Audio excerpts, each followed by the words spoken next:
Welcome to councillors, members of the public and staff, present in person, joining online and watching online this evening.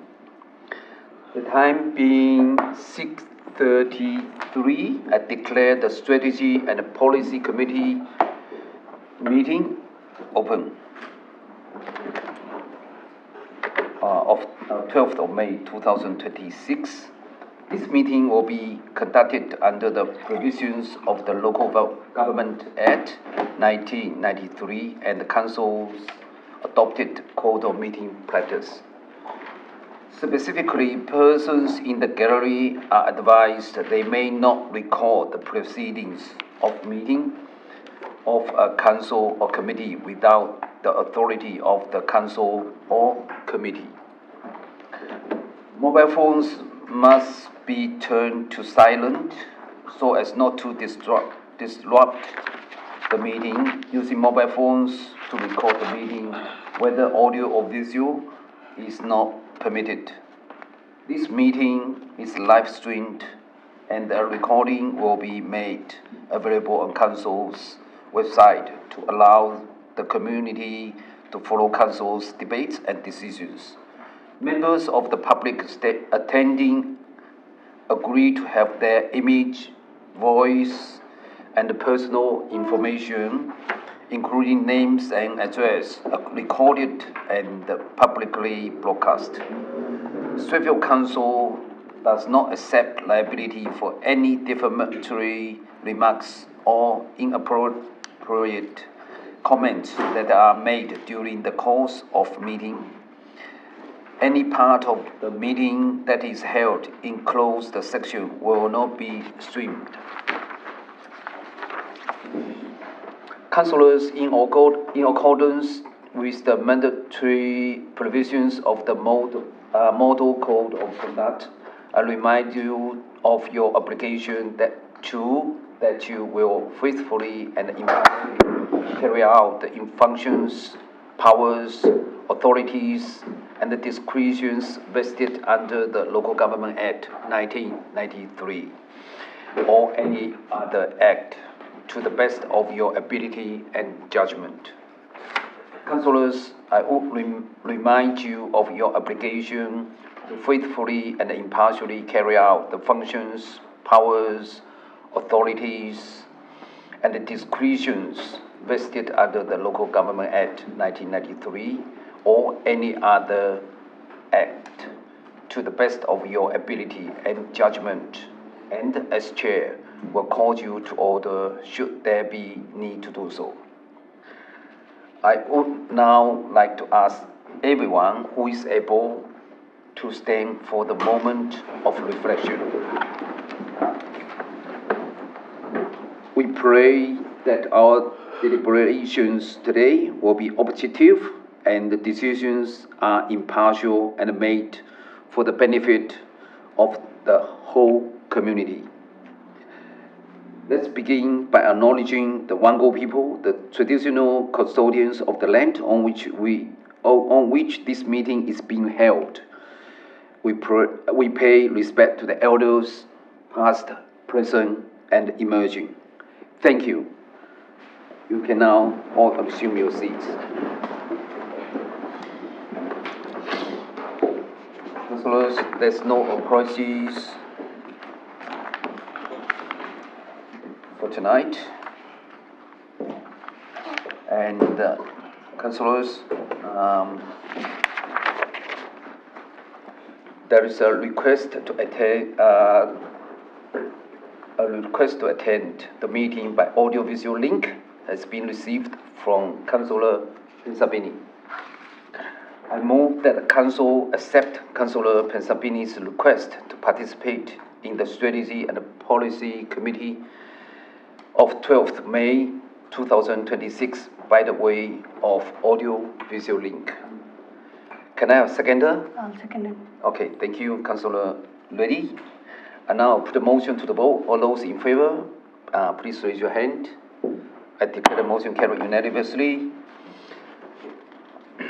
Does any councillor has any wish to make any disclosure of interest, I request that each councillor with the conflict stand clearly state the item and the nature of the conflict and what action will be taken. Councillors, in regarding out your conflicts, please follow the template provided. Councillor Bremo? Yes. I make a non-recurring, not significant conflict of interest. It's the same conflict. It's the same as PE1 and PE2. It's the same declaration.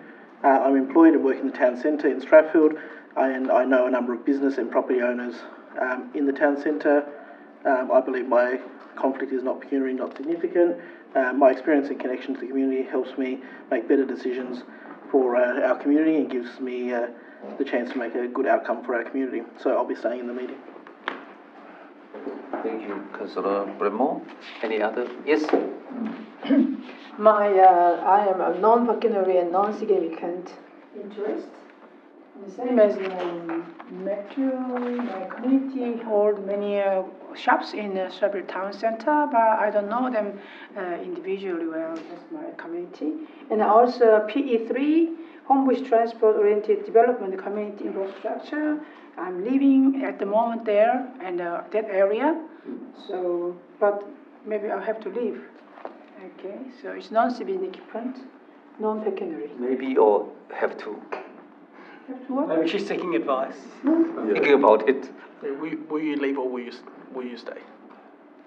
Do I have to? You have to tell them in the declaration. Thank you, Councillor Bremo. Sorry, thank you. Maybe I have to go up? Depends to you. You make a decision, not me. Well, I own home, but then I have to leave then. Thank you, Councillor.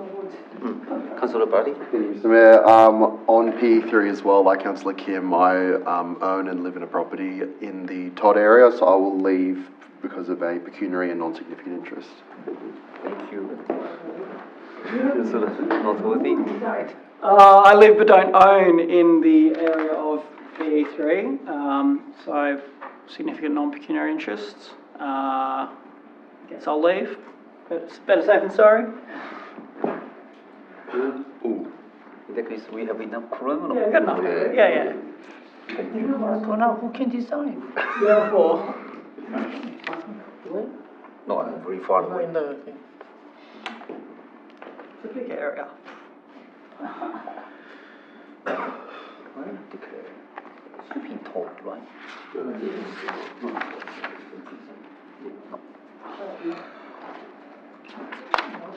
Thank you, councillors. Okay, now we go to, can I have a seconder for the adoption of the minutes? Thank you, Councillor Reddy is a seconder. Councillors,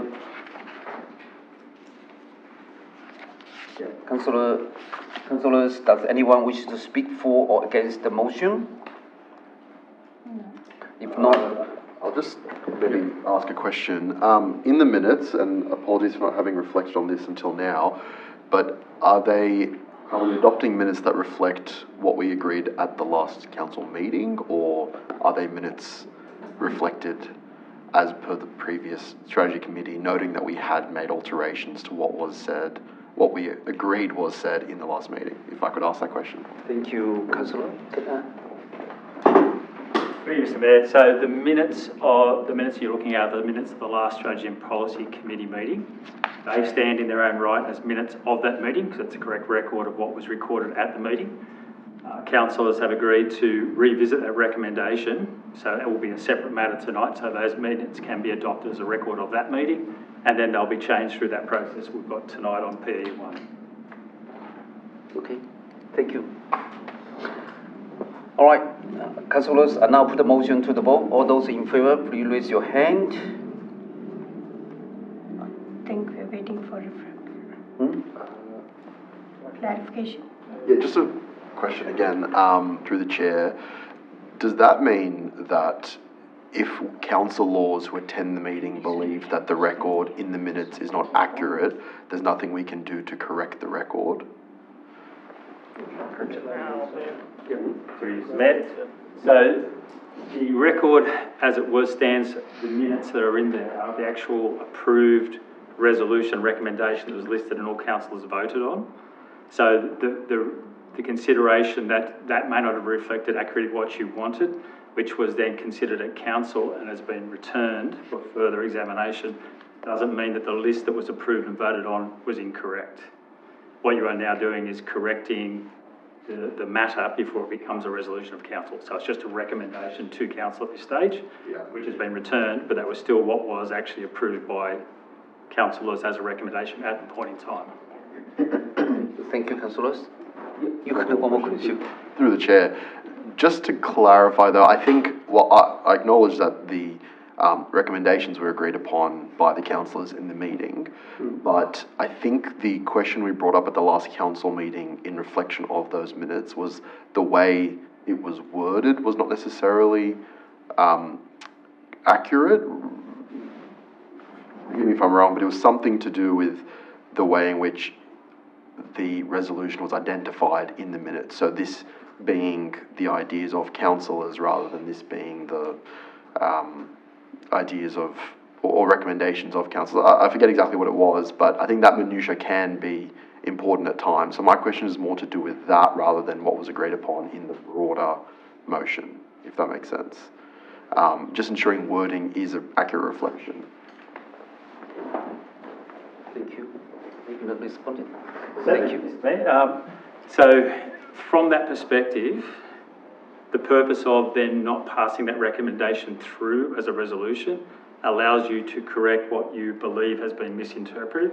That doesn't mean the minutes weren't an accurate representation of what was agreed. So it just captures the recommendation, and quite correctly, you're now adjusting that to look at what did it capture correctly the conversation that you felt. So that in itself is a separate process to approving minutes as a record of what was approved at the time.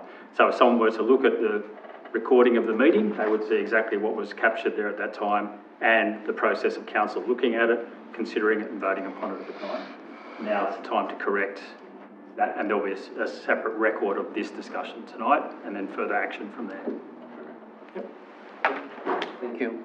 All right, and now put the motion to the vote. All those in favour, please raise your hand. Councillor Northworthy, Councillor Kim, Councillor Berardi, Councillor Reddy, and Councillor Chai. Against? Councillor Bremont. I declare motion carried. Okay, I believe Councillor Penzelli against. Sorry, you support? Against. Thank you. Okay, sorry. Just a point of order, Mr. Mayor. I think it's unclear how Councillor Pensabene voted. No idea. Yeah. No, I confirmed already. I voted for it.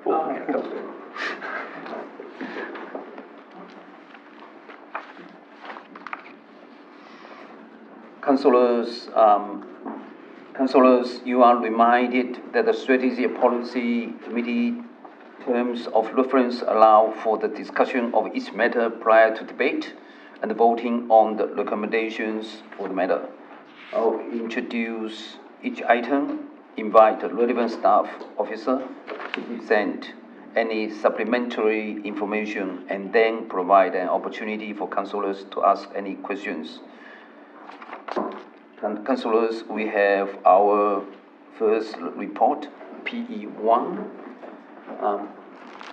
Thank you.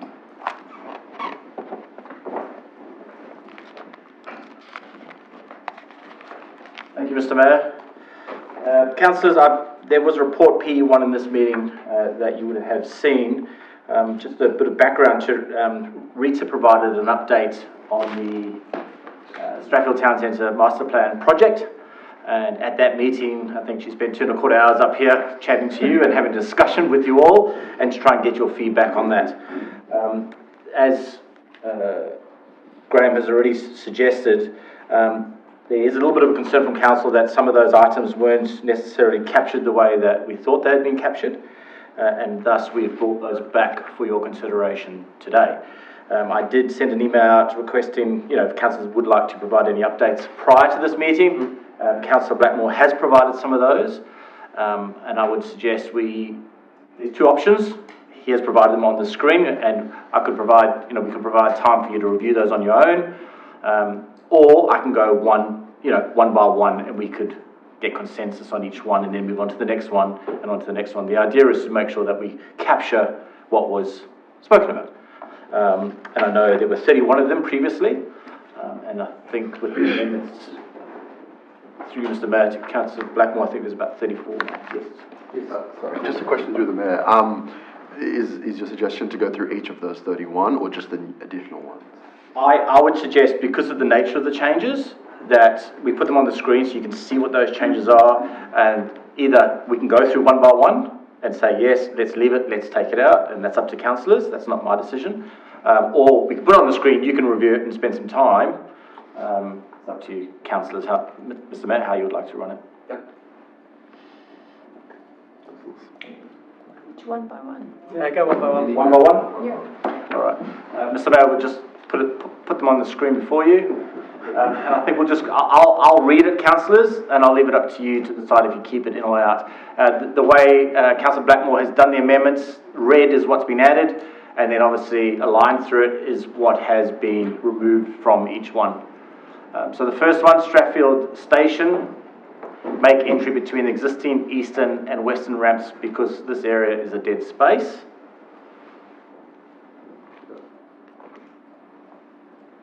We'll just speak up if we... When you explain. Feel free. I'll leave it up to you. Yeah. Are we okay? Yeah. Okay, number two. Sorry. Do we want to say make a new entry? Because presumably we're... Yeah, go. If I can just talk.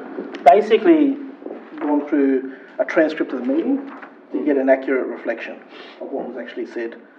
So I don't think it's about this is just about having accuracy in these minutes. It's not about adding or deleting things. So that's where it's from. Yeah. Can I move on to number two? I think, Paul, if I could just make a suggestion. I'm happy to take advice. If you just continue reading, and if anyone, councillors has an issue, we'll just speak up. Thank you. Number two, redevelopment is conditional on the restoration of heritage buildings and facades incorporated into new buildings. Number three, the original one was road network in and around the square is important. I think the question is what roads are possible to close or can be closed. Can I suggest we just consideration be given to what roads could be closed? I think. Are councillors comfortable with that? Consideration be given to what roads can be closed? Yeah. Thank you. Number 4 has been deleted, all in, or in entirety. Number 5, buses could go through the car park. Through you, Mr. Mayor, to Councillor Blackmore, would that be the council car park? That's what it is, Okay. but it's just stated as the car park. Okay, that's fine. Alfresco dining in Strathfield Square. Number 7, quality of new development is important to attract the downsizers who currently reside in Strathfield. Number 8, cobblestones rather than asphalt on the ground, so that's like a urban design attribute. Number 9, council car park site, 3 private and plus 3 private sites. How could council potentially consolidate, work with developers to get community benefit, delivery of recreation centre and community spaces, add parking options into the mix, bus interchange, mini library, cultural centre? There's no changes to that one. I'll move on to 10. Gain community benefit with actually leveraging the land that we own. Number 11, a footpath, develop a footpath straight into the station, much better than crossing the taxi rank. Number 12, expansion of the centre expansion of the centre west and the council car park. Oh, sorry, I just lost it. Number 13, put the car park underground, multiple stories, 1, 2, 3 or 4, would activate dead space. Number 14, 14, that's been deleted, sorry. That has been deleted in its entirety. The next one, plaza to include, number 15, plaza to include future council car park. 16, prospect of closing pedestrian underpass altogether. 17, That's just deleted. deleted is in its entirety. Number 18 is deleted in its entirety. We should refer back. So it's just a copy, I think, through Mr. Mayor to Councillor Blackmore. Just a copy. Correct, yeah. Thank you. 19 also deleted. 20 Roads Recreation Centre is a really good outcome, an example for community space. So that could be used as part of it, like an investigation, as part of investigation. 21 use council-owned land, leveraging the land for commercial activities, commercial property control, and revenue generation. Next one, revenue generating assets to support community spaces. 20, sorry, I can't see, is that 23? Sorry, deleted in its entirety. Thank you. Sorry, I can't see it. 24 refers to 20, so that's a copy, obviously, so we'll just move on to the next one. 25, hotel, pub, drinking venue in the town centre, al fresco dining, again referred to 6. The next one, 26, podiums, visual perspective controls about how the look and match of the local heritage items, how big buildings integrate with heritage items. The next one, outdoor dining, section between Margaret Street and Redmire Road on the boulevard, needs to be looked at, has a very wide footpath. This could attract better businesses. 28, how do we bring people back into the centre? 29, high quality dwelling mix, including more 3-bedroom apartments. And then 30 would be deleted in its entirety. 31, deleted in its entirety. 32, more expansion underground. Thank you, David. 33, wouldn't be able to put buses out to the Royal Square. Through you, Mr. Mayor, That should be, would. Would. Yeah. Would be able to put buses out onto Royal. Yeah. Thank you. Thank you for the clarification. And then. Sorry, when we say reference to page 25, what is that referring to? Just delete that. Yeah. That was my reference, sorry. Thank you, David. And then the last one, 34, potential expansion of the Strathfield Town Centre as far as Albert Street, per resolution in November 2022. That's actually is included in the study area, and I think that's what you're referring to. Yes. Thank you, Mr. Mayor. Thank you. Was that last point mentioned at the last?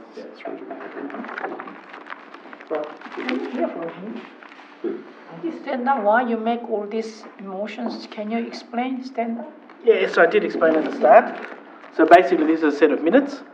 So I actually got a transcript of the council meeting, and I actually went through and I accurately minuted what should be there, what should and shouldn't be in there. So this is a council input session. There's a few things there were actually put in by staff. For example, there's some talk about flooding constraints. Probably one of the best quotes from the meeting was from actually Councillor Bellardi himself, where he actually said, I guess I don't want to be limited by any constraints in things like funding and practical things of a practical nature when thinking about the future of Strathfield in our most important precinct. So I think that's what councillors' attitude is. You know, we don't want to know about like those sort of constraints. They can be dealt with later, and we don't want to have objections to what can be done down there. We want to see a vision, and we want to see something really significant happen down there. So we want to get this accurately recorded. Thank you, Councillor Blackmore. Any other debate for this matter? If not,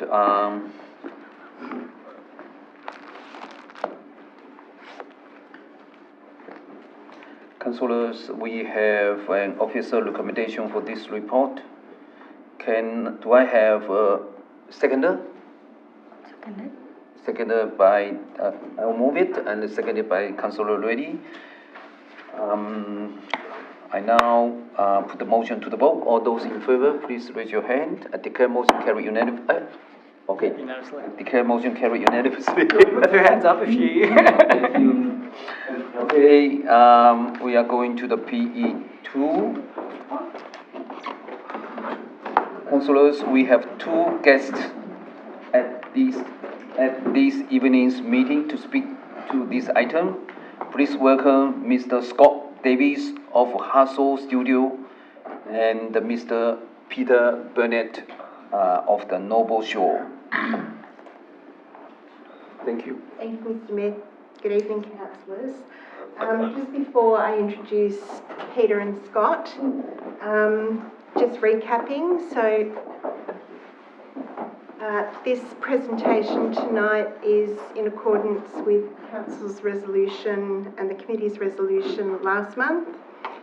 So Peter Barnett is our probity officer from Noble Shore, so he'll just be running through the probity issues in terms of the preparation of the Strathfield Town Centre Master Plan.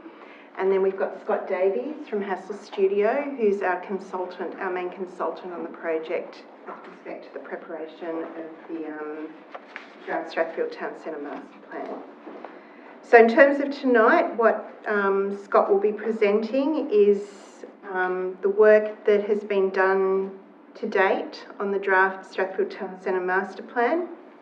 And it will include, as I mentioned in the previous meeting that we had, the master plan will be looking at presenting two options, a short-term option and then a longer-term option as part of the draft master plan. And tonight Scott will be running through the options for Council's car park site, the bus interchange, Strathfield Square and the Strathfield Station, and the boulevard.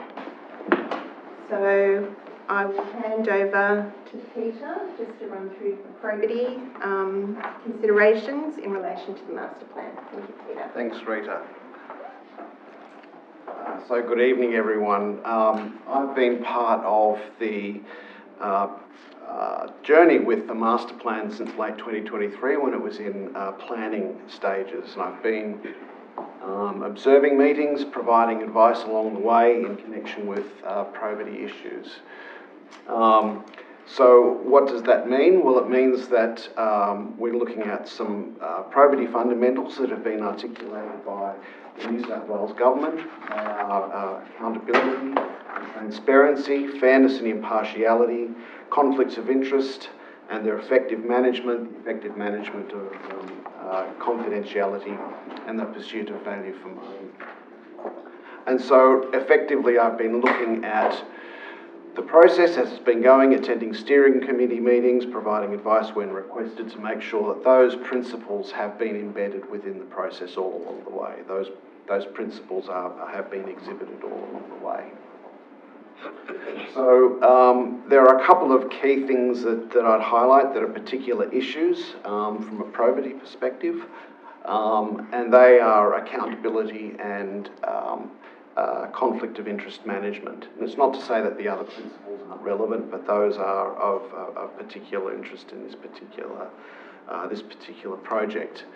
I'm just going to flag a couple of things that are on the screen. The first point is the ongoing preparation of the master plan has been undertaken in accordance with Council's endorsed probity plan for the project, and it's been in place since 2023. This plan ensures clear separation between strategic planning processes and input from all stakeholders, including councillors, in the draft master plan. If I can just pause there, that feeds into the principle of accountability. And as it's articulated by New South Wales Government, this relates to the idea that decisions are able to be justified and that they are aligned with the scope and purpose of projects.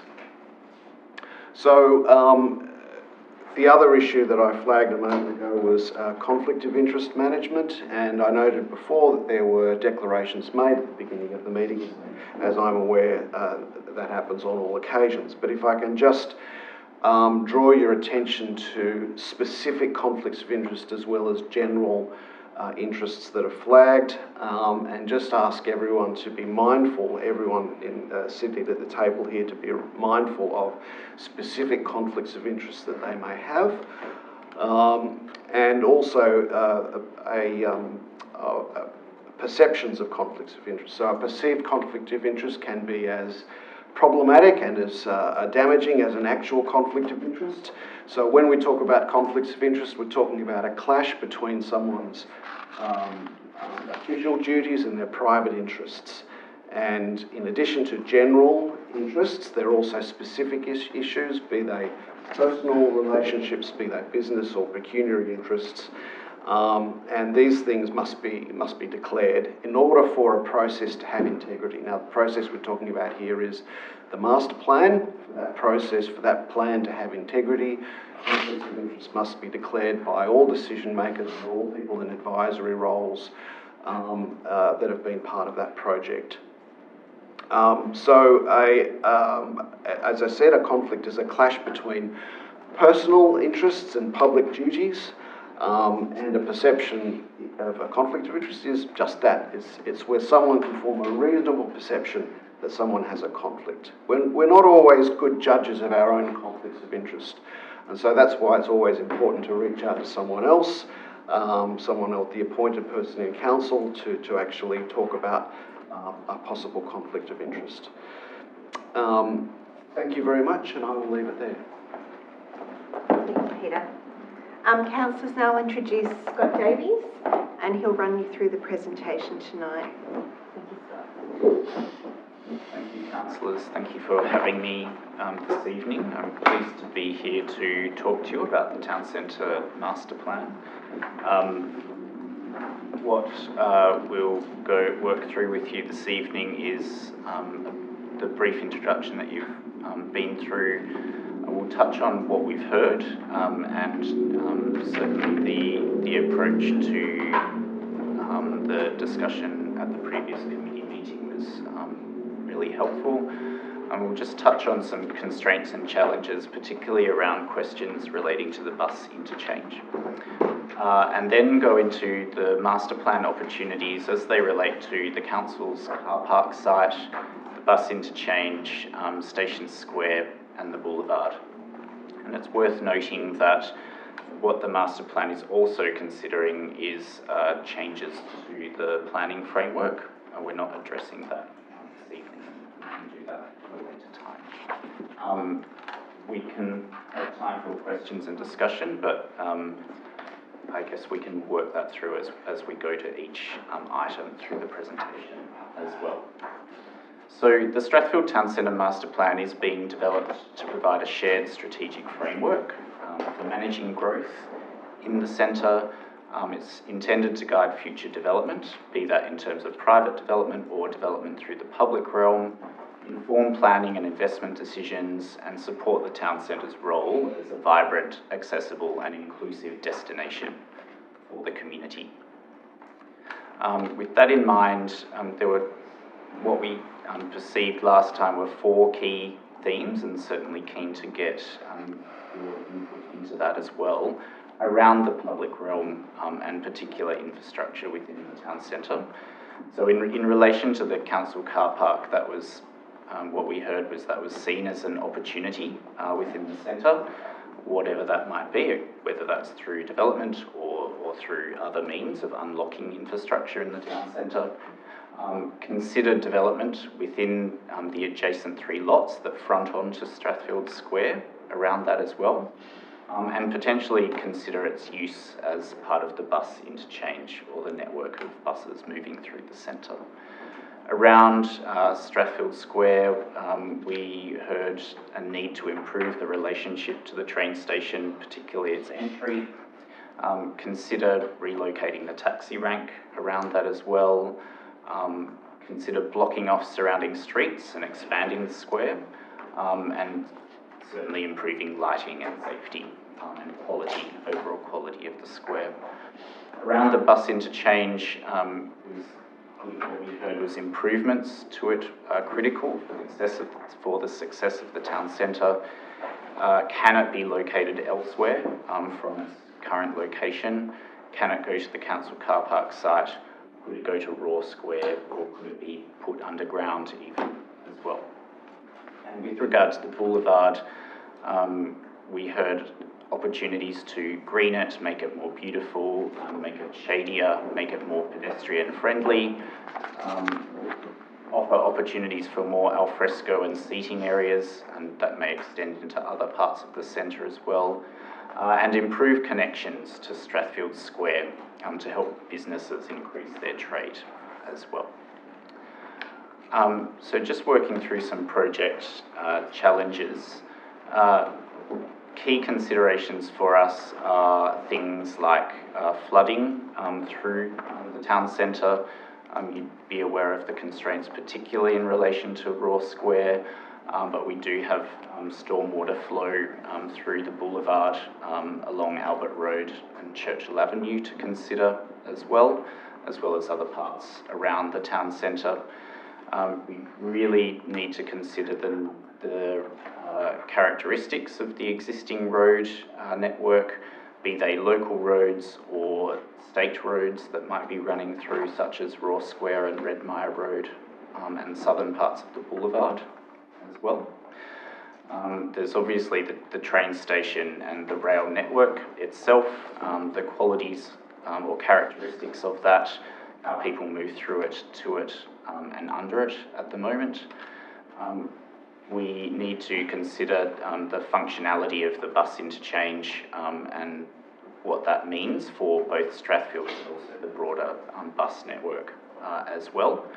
And then we have a relatively fine-grain approach to lot configuration through parts of the town centre, mixed then with some larger lot ownerships as well, such as Strathfield Plaza. So there's quite a mix with character and scale of development through the town centre in that regard as well. Just coming to the bus interchange itself, this has really been a point of key consideration for the project team, including the associated sub-consultants. So ARIP are working with us with regard to transport planning and support of the master plan as well. The diagram on the left-hand side shows you the relationship today of the bus interchange to the station. There's 6 bus stands at the moment with 2 additional layover stands, as well as a general stand which is being used by the ACU buses and other community buses through the centre. Those stands are static, so they're always used for the same bus routes. We have people needing to cross roads to wait at stands, waiting within an external weather environment, which you're aware of. Access to daylight is an important consideration, and also is flooding and access to sightlines as well. Within Transport for New South Wales priorities, what they certainly prefer is to have close access between different transport modes, so from train station to bus interchange to walking and cycling as well. But of course, there's the general character of that bus interchange at the moment is not great at the moment. With regard to the question around undergrounding the bus interchange, whilst that may be technically possible to a degree, we need to consider spatial influences as well, such as bus ramping down into any underground facility particularly. Because of the existing arrangement of access, particularly driveway vehicle access into properties along Albert Road and Churchill Avenue as well, that is where we could consider any ramping down into bus interchanges particularly. So that would be very difficult to achieve within the existing town centre boundary, and would need to be considered sort of further out from there. We have also considered through the testing of the master plan whether we could actually reconfigure the bus interchange to move through the council car park site. That is particularly challenging really because of the width of the council car park site and its length. So we wouldn't be able to fit all of the bus stands within that particular space. We'd need to think about how it would relate to both Albert Road and Churchill Avenue as well around that. There's also the relative throat of the council car park site on its southern end coming out to Churchill Avenue. It's relatively narrow, and it's narrower than what a bus interchange would need to be at the moment, also accounting for the through traffic that's moving around that area as well. So those things have been considered as part of the project. Just in terms of one last point with regard to moving the bus interchange onto the State Road, Raw Square, we have asked our transport planners around that as well, and there's really 5 key points to consider in that regard. The first is around safety and amenity for bus user patrons along Raw Square, given its busyness and its high volume of traffic. The second is around transport hierarchy conflicts, so moving the bus interchange away from the square would increase the time that people are moving between those things. That impacts then operational efficiencies and movements, so would need to be considered in relation to bus movements on the northern side of the square and the rail corridor as well. Associated with that is passenger experience and accessibility as well. Again, having to move from station through to bus interchange some 200 to 250 metres away. And finally is land use integration and town centre activation. So it could actually lead to greater pedestrian accessibility, greater pedestrian numbers between the station and any bus infrastructure, which may drive some activation of that space as well. So I guess like with anything, there's pros and cons that need to be considered around those various options. As Rita mentioned, we have been considering 2 master plan options to test ideas from a design and technical perspective, but also then reaching out to community when we get to that point as well. The first option is a lower scale, easier to achieve option, and then the second option really builds on that first option to create greater impact over time as well. In each of those options, we have changes to the Strathfield Square and its relationship to the train station, to the bus interchange, to the council car park, and to the boulevard. So we'll address each of those points this evening. The first is around the council car park. So we see it's a council asset. There's great opportunity for council to work with community to contribute to improvements to the town centre. We think it has great potential to create an active and accessible civic presence within the town centre, with connections from the station through to Strathfield Plaza as well. So in terms of the existing conditions, which is the diagram on the left of the screen, as you know, it accommodates some 50 or so public parking bays at the moment. It accommodates other infrastructure as well, which we'll need to consider. And it is providing a function or a service in terms of an amenity for parking today. In option 1, that really considers the council car park just by itself as an opportunity for new civic and community uses to come into the town centre. That could be in a building of the order of 4 or 5 stories, potentially with a tower over the top as well, with those public car parking bays accommodated in basement levels of that site.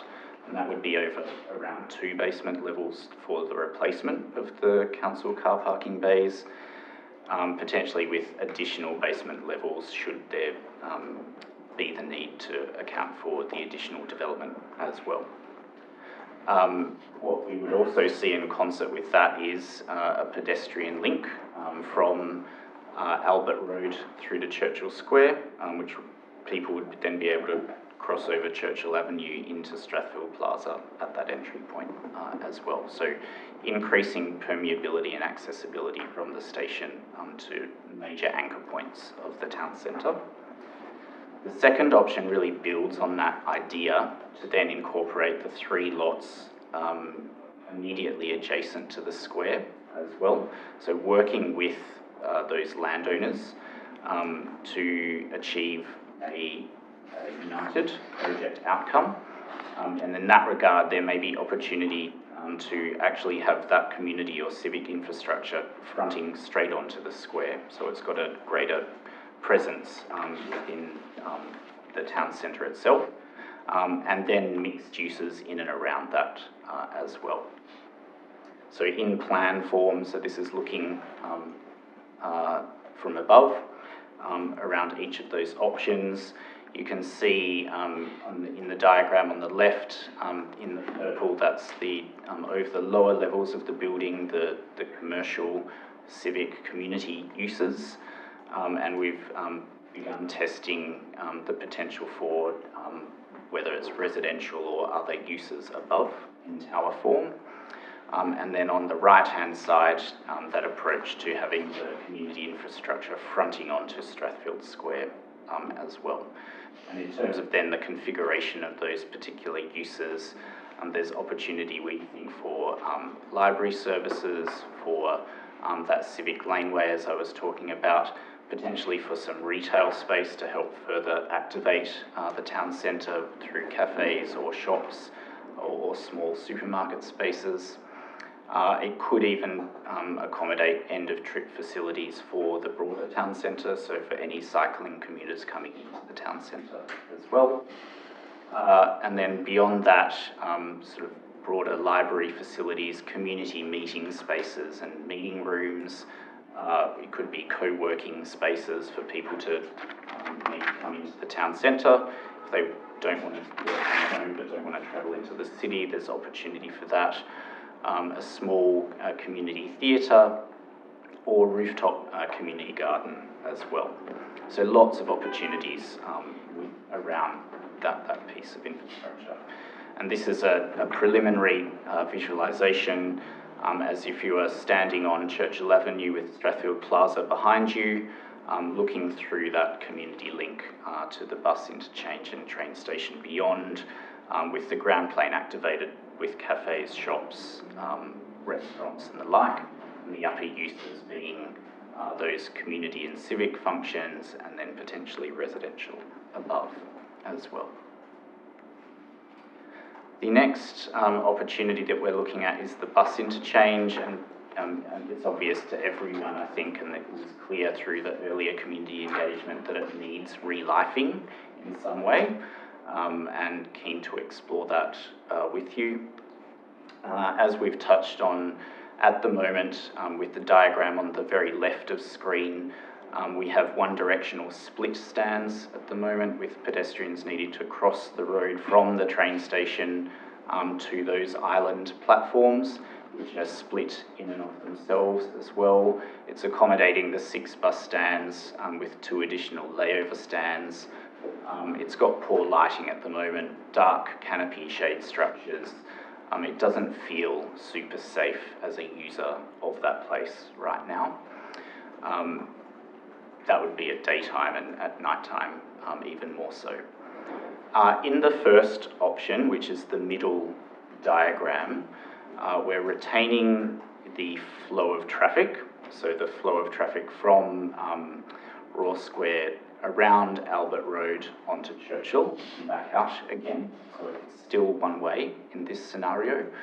But what we've tried to do here is to really consolidate the stands as much as possible. So in this scenario, they do get a bit longer along Albert Road than the current configuration, but we're removing them from the area of Albert Road between those 3 lots where the Cheesecake Shop is and other properties to the square as well. In this scenario, we're proposing some modest widening of the footpath to allow for some street tree planting, and we would still have general traffic movement through this space as well in this scenario.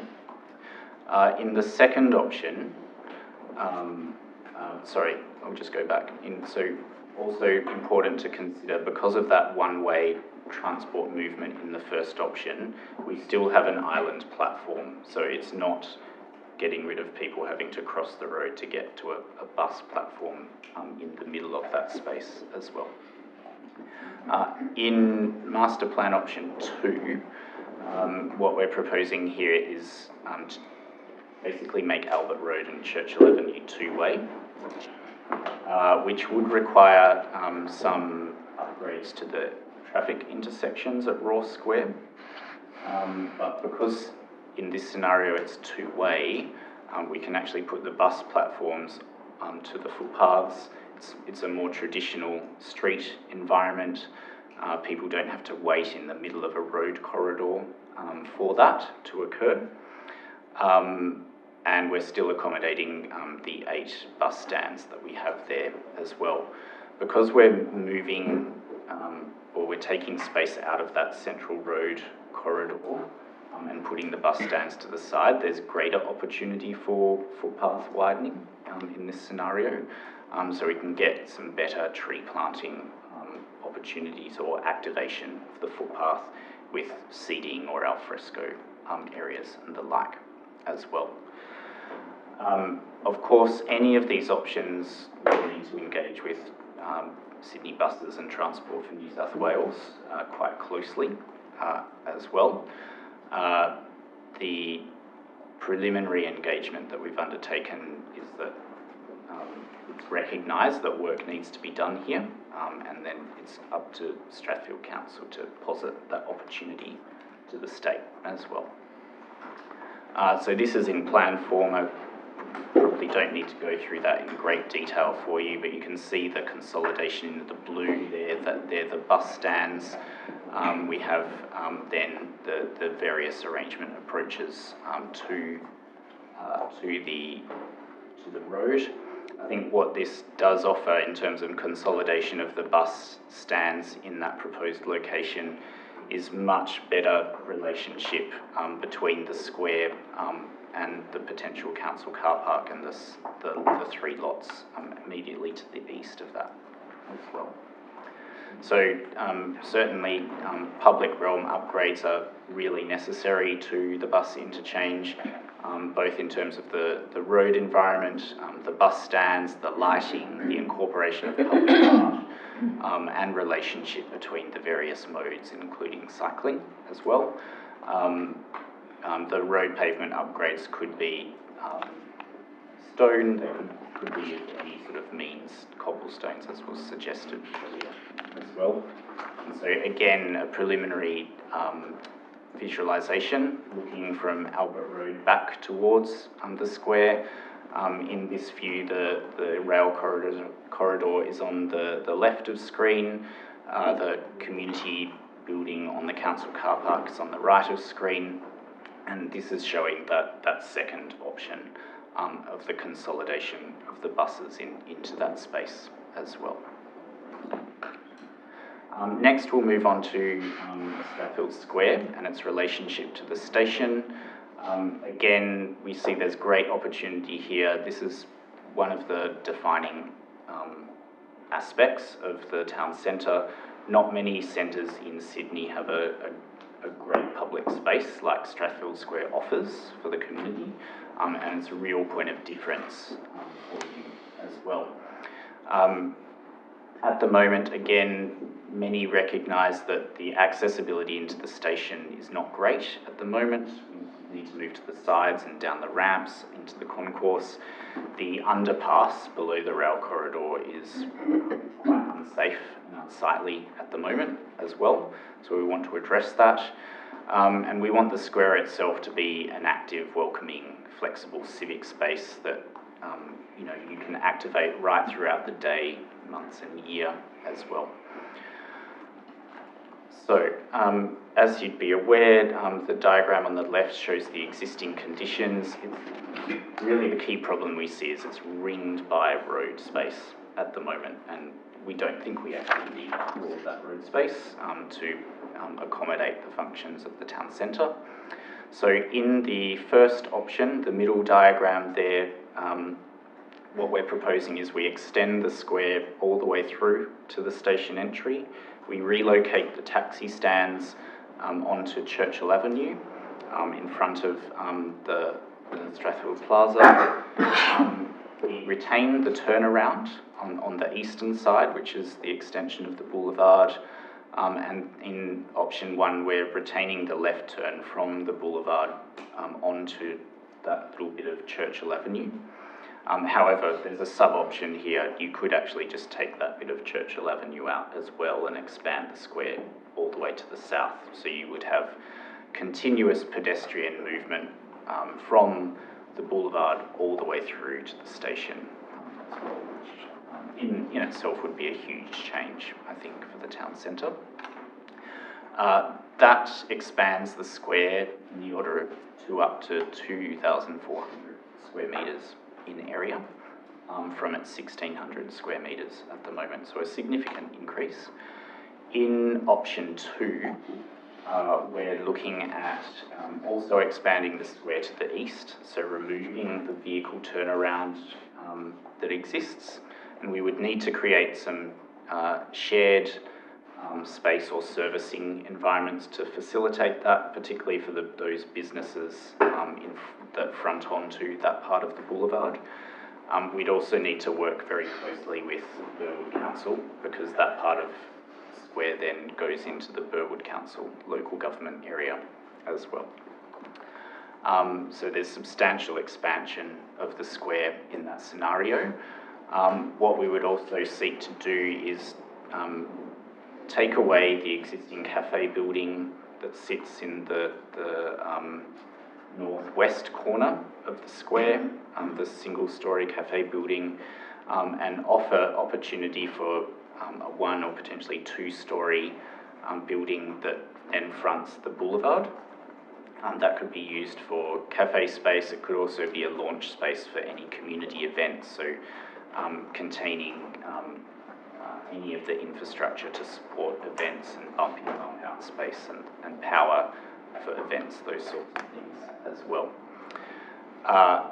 Also, with both scenarios with regard to removing the pedestrian underpass below the railway corridor, we think that should be part of any option, and advocate for state government to make the concourse of the station a public thoroughfare. Much like Redfern Station at the moment, you can move through the ticket line without having to pay a ticket, or you just tap on or tap off if you're using the train service as well. So in effect, the station concourse becomes the movement corridor for people moving through that railway corridor. It's much more activated, it's much safer, many more people around and about that space. It's a core part of the station. There's always people there as well. So great opportunities to enhance the public realm through planting, new seating opportunities, event space, much better lighting, integration of public art, and in this draft visualisation, this is a bird's eye view looking west towards Albert Road. You can see that cafe kiosk in the foreground there, the station to the right, with the pedestrian entry directly into the station as well, and incorporation of public art through any pavement design or other features through the square as well. This really gives opportunity for a lot more alfresco opportunity for the surrounding businesses as well. And then coming to the boulevard, so the boulevard and the square really work together as they do today. So the upgrades can be considered potentially together in that regard as well. We want, as part of this design study, we're considering transforming it into a slower, greener, more walkable civic high street that supports daily activity, business activation, local identity, and stronger connections across the town as well. And there would be opportunities, much like in other parts of Sydney, to close the road off for events and that sort of thing as well. Again, the existing conditions, it's a two-way street with parallel parking on either side. I think we have 2 trees in the whole part of this street at the moment. So yes, we've got awnings to the footpath, but not a lot of greenery space. And a lot of the boulevard at the moment is taken up by cars rather than space for people moving through that area. Parking is an important consideration, so we'll come to that. In Master Plan Option 1, we're retaining that bi-directional flow of traffic, but what we're proposing is we would remove some of those parallel parking bays for planting, for alfresco dining and public seating opportunities. We're retaining the turnaround space at the top, adjacent to the square, as I referred to earlier, and we're retaining the service vehicle functionality as well.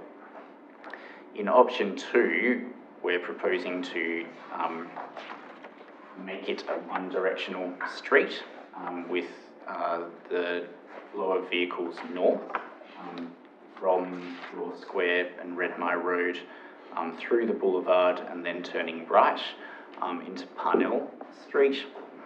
And then from that point further on, we actually close it to traffic and it becomes an extension of the square in that regard as well.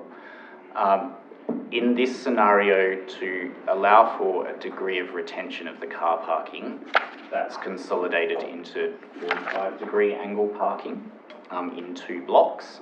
So we have a block on the western side within the Strathfield Council area and a block on the eastern side within the Burwood Council area. And where we've removed parking, we expand the footpath out, we create all of those consolidated opportunities for pedestrian footpaths, tree planting, alfresco dining, public seating, and the like as well. So just in plan form, to clarify any of those components for you, on the left-hand side, it's more modest in terms of its proposal to remove some of those car parking bays, provide for the street tree planting, and then option 2, we have that single directional movement of traffic as well. In option 1, again, that can be considered as with any associated sub-option in relation to the square. So you could take out the left-hand movement onto Churchill Avenue and still maintain the functionality of the town centre as well. So again, with these reference images, looking at much greater tree canopy, making it a cooler place, a more attractive place for people to dwell in, to spend time at local businesses and enjoy the town centre.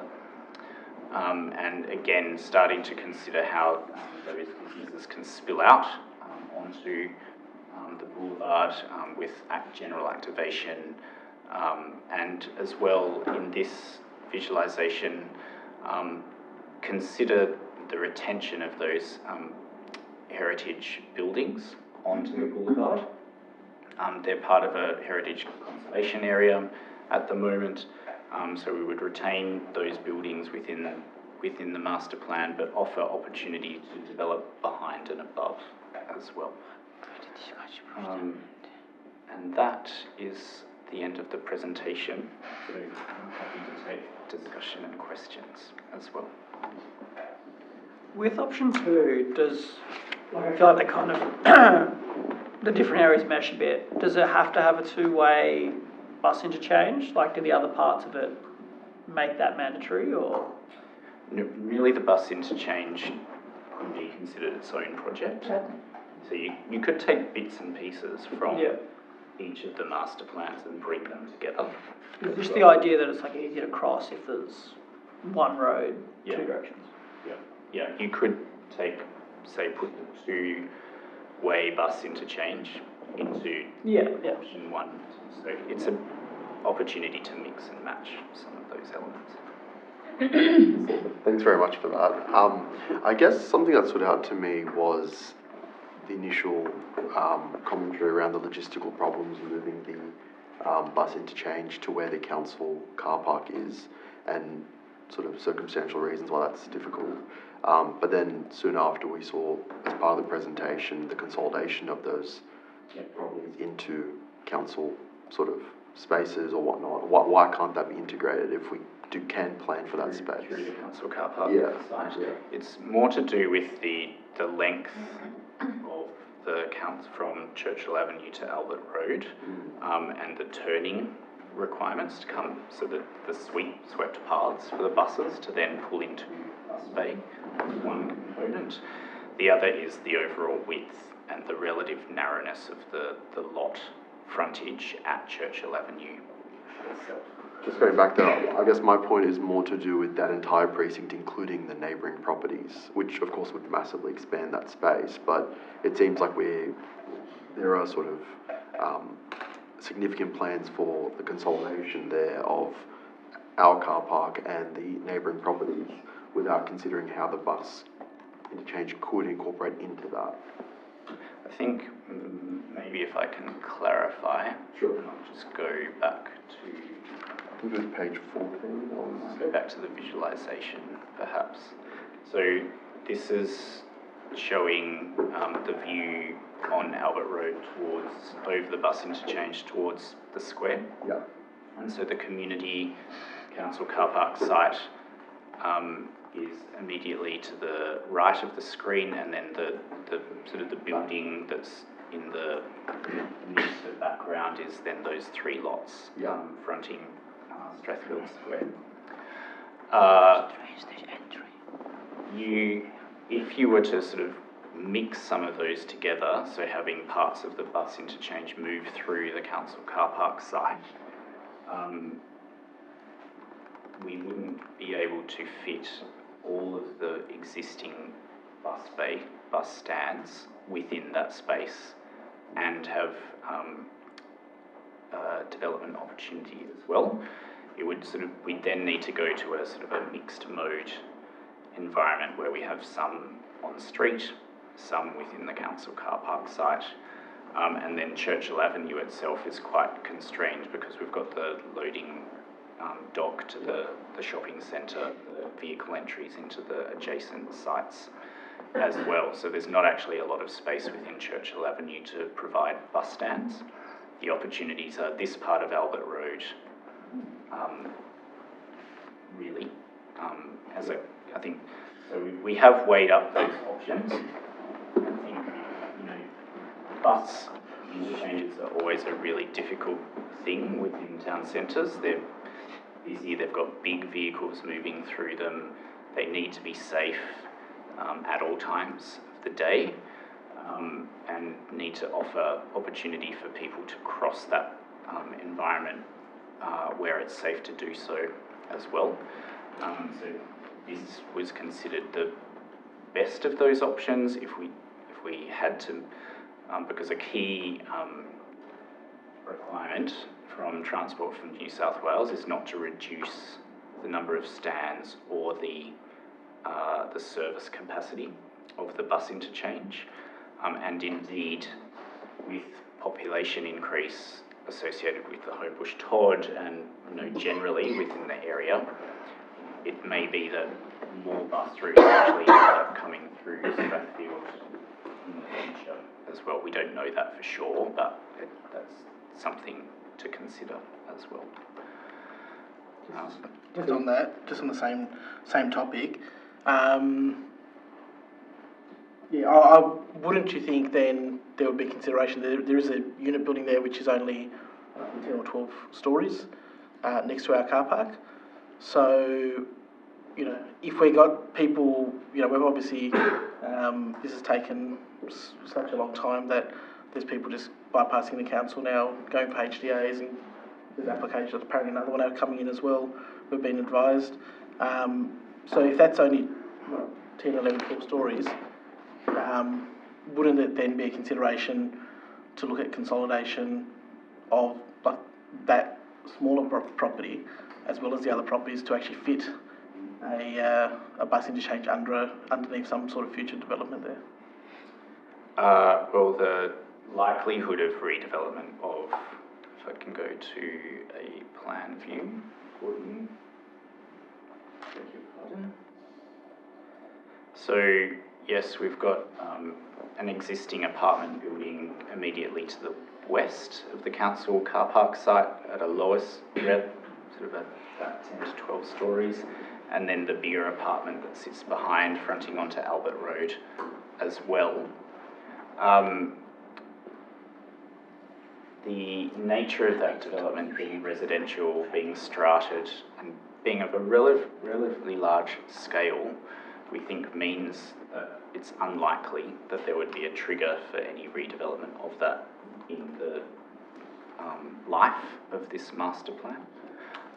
So we're trying to work with the opportunities that are presented to us where it makes sense to do so.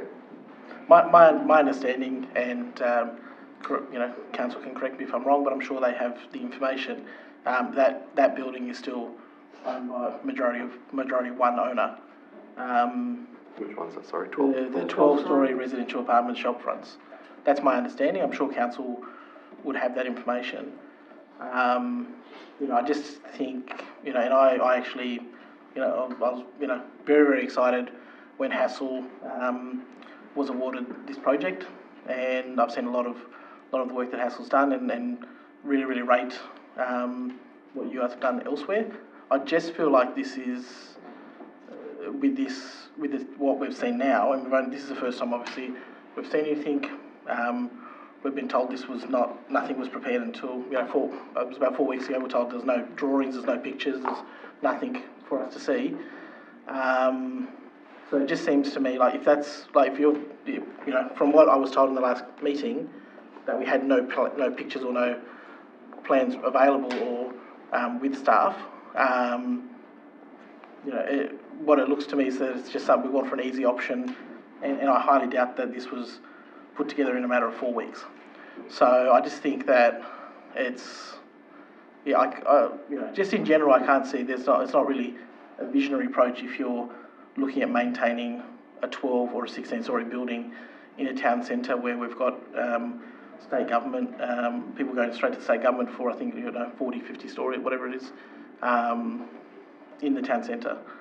We're one of the busiest stations in Sydney, and I would assume that, once these other buildings have got, if state government's approving for them to have that sort of height or density, that these other buildings could somehow maybe get together, the strata or things like that, and probably bypass council and do the same thing. So why wouldn't we be proactively approaching sites like this to try to push to include them in as part of the town centre? So we will be considering changes to the local environment plan with regard to the planning framework as well through this master planning process. The considerations for us around that relate to really the floor space ratio controls, the height of building controls as well. We do understand that particular site adjacent to the council car park is strated, so that in general is a constraint. Were we to propose a public function through that may trigger some planning questions as well. I'm not a planning expert myself, but compulsory acquisition may then need to be considered, which would be very expensive for council as well. We haven't done those particular technical analyses because we've been focused in really the areas that we've focused on tonight as well. So I take on board your point with regard to additional development within the town. And don't get me wrong, like none of us, it's been many, many years, and this is a number of attempts at this, and councillors have been completely out of the process. None of us, not one of the 7 councillors on council has asked anything about, from every meeting that I've been in, they've never been interested in, you know, actually directing or giving guidance to a particular planning outcome. What it is what's the best outcome that the council's going to we can leverage, and we can actually control the process. Because it seems as though we've lost opportunities to strategically purchase a property in the town centre in this term. We've also missed an opportunity where a number of sites have gone straight to the state government. So, you know, there's been a few hiccups along the way. So we just really want to see that there's actually some vision here, and that we can actually have some sort of control in the process of what, you know, basically the leveraging what the community gets and what council benefits and potential future revenue for council. Yes. What we would look at with regard to the planning framework as well is, were we to provide opportunity for greater development potential, we'd want to leverage that, I think, with regard to public benefit as well. So those are some of the points that we're considering within the planning outcomes as part of the master plan. The other consideration, just off the top of my head, we're talking about this, we're losing 50 car spots in that car spot, or moving them elsewhere or whatever. I can't see anywhere that it's been taken into consideration. You know, there's 475 car spots in the plaza, which there's a DA condition that they have to be available to the community. The council actually dictates to them how long the parking limits are, what the fees are. But once the plaza is redeveloped, those spots do not have to be available to the community. So there's no consideration as well to replace those spots. We're losing spots on the boulevard as well, so we're potentially losing all this car park if the plaza gets developed, if the council car park gets developed. No business is going to survive if there's no parking. Yeah. So what's the plan? Like, what's the plan for that? So as part of what we've been focused on this evening is more public realm, public benefit outcomes. What we also need to consider is the planning framework that supports that as well. So with any local environment plan changes around floor space ratio, around development control, around height of building, we can consider how we influence development across private land within the town centre itself. And that could include the nexus between any publicly accessible car parking at the moment and the associated conditions around that, and redevelopment as well. It could consider through site links, it could consider provision of additional community infrastructure or facilities. So all of that's on the table, I think, in relation to private development across the town centre as well.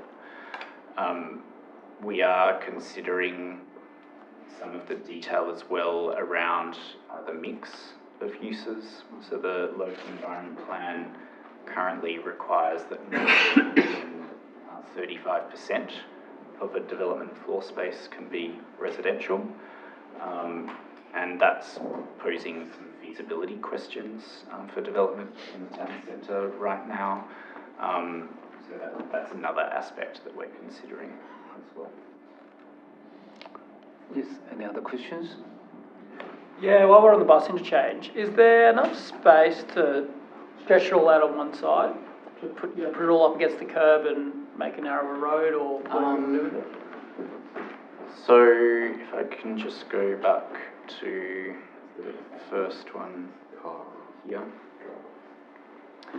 On the transport driveway. I think we did consider that at a high level early on.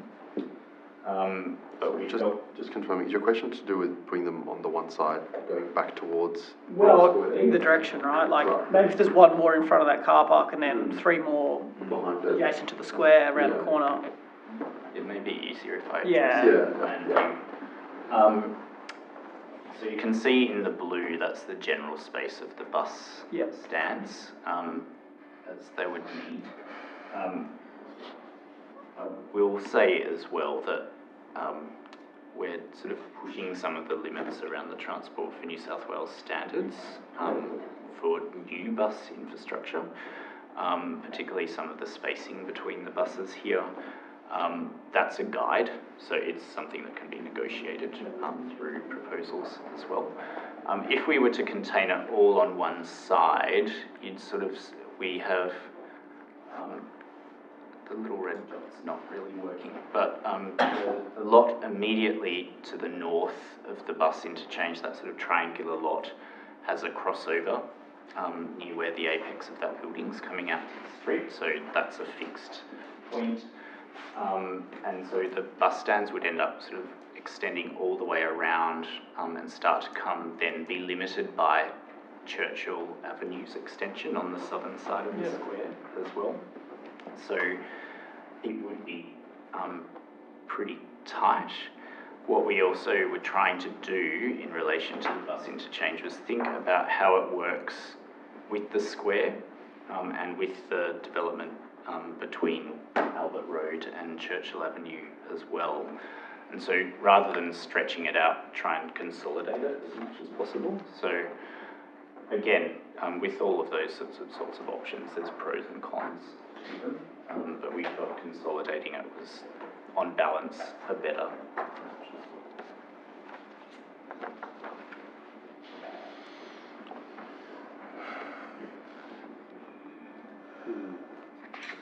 well. Any other questions?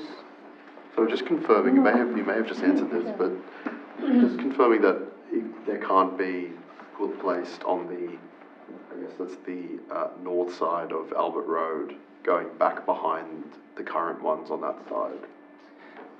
Because the road is turning at that point, so we've tried to push it back as far as we can at that point and consolidate it within those turning areas. Between Strathfield Square and the three lots, there's two bus bays sort of running north-south at that point as well, so you could consider we get two off that Central Island platform back to Strathfield Square, but we'd still have two within the Island platform at that point as well. So, And you can't go all the way down to Churchill? There would be some space between the loading dock and coming back. I think in that instance, and we'd need to take advice from our transport engineers as well, in that instance we probably would need to close the part of Churchill Avenue that extends from the boulevard through as well. So that we could consider that. I don't understand why this section here can't take any bus. Because the turn's there, but if there's a gap that gives enough room, why couldn't these four be up there? Because we've got crossovers into the apartment building and the infrastructure site as well. So Yeah, we there's can't two block driveways. those off. There's a driveway for trains, there's a little thing there. So they can't And split it between the driveways, is that? No, there's not space for that. Just in relation, you mentioned about the loading dock, just a question, curiosity. So obviously when we do this master plan process, that loading dock is obviously in a terrible position, causes a lot of traffic issues down there.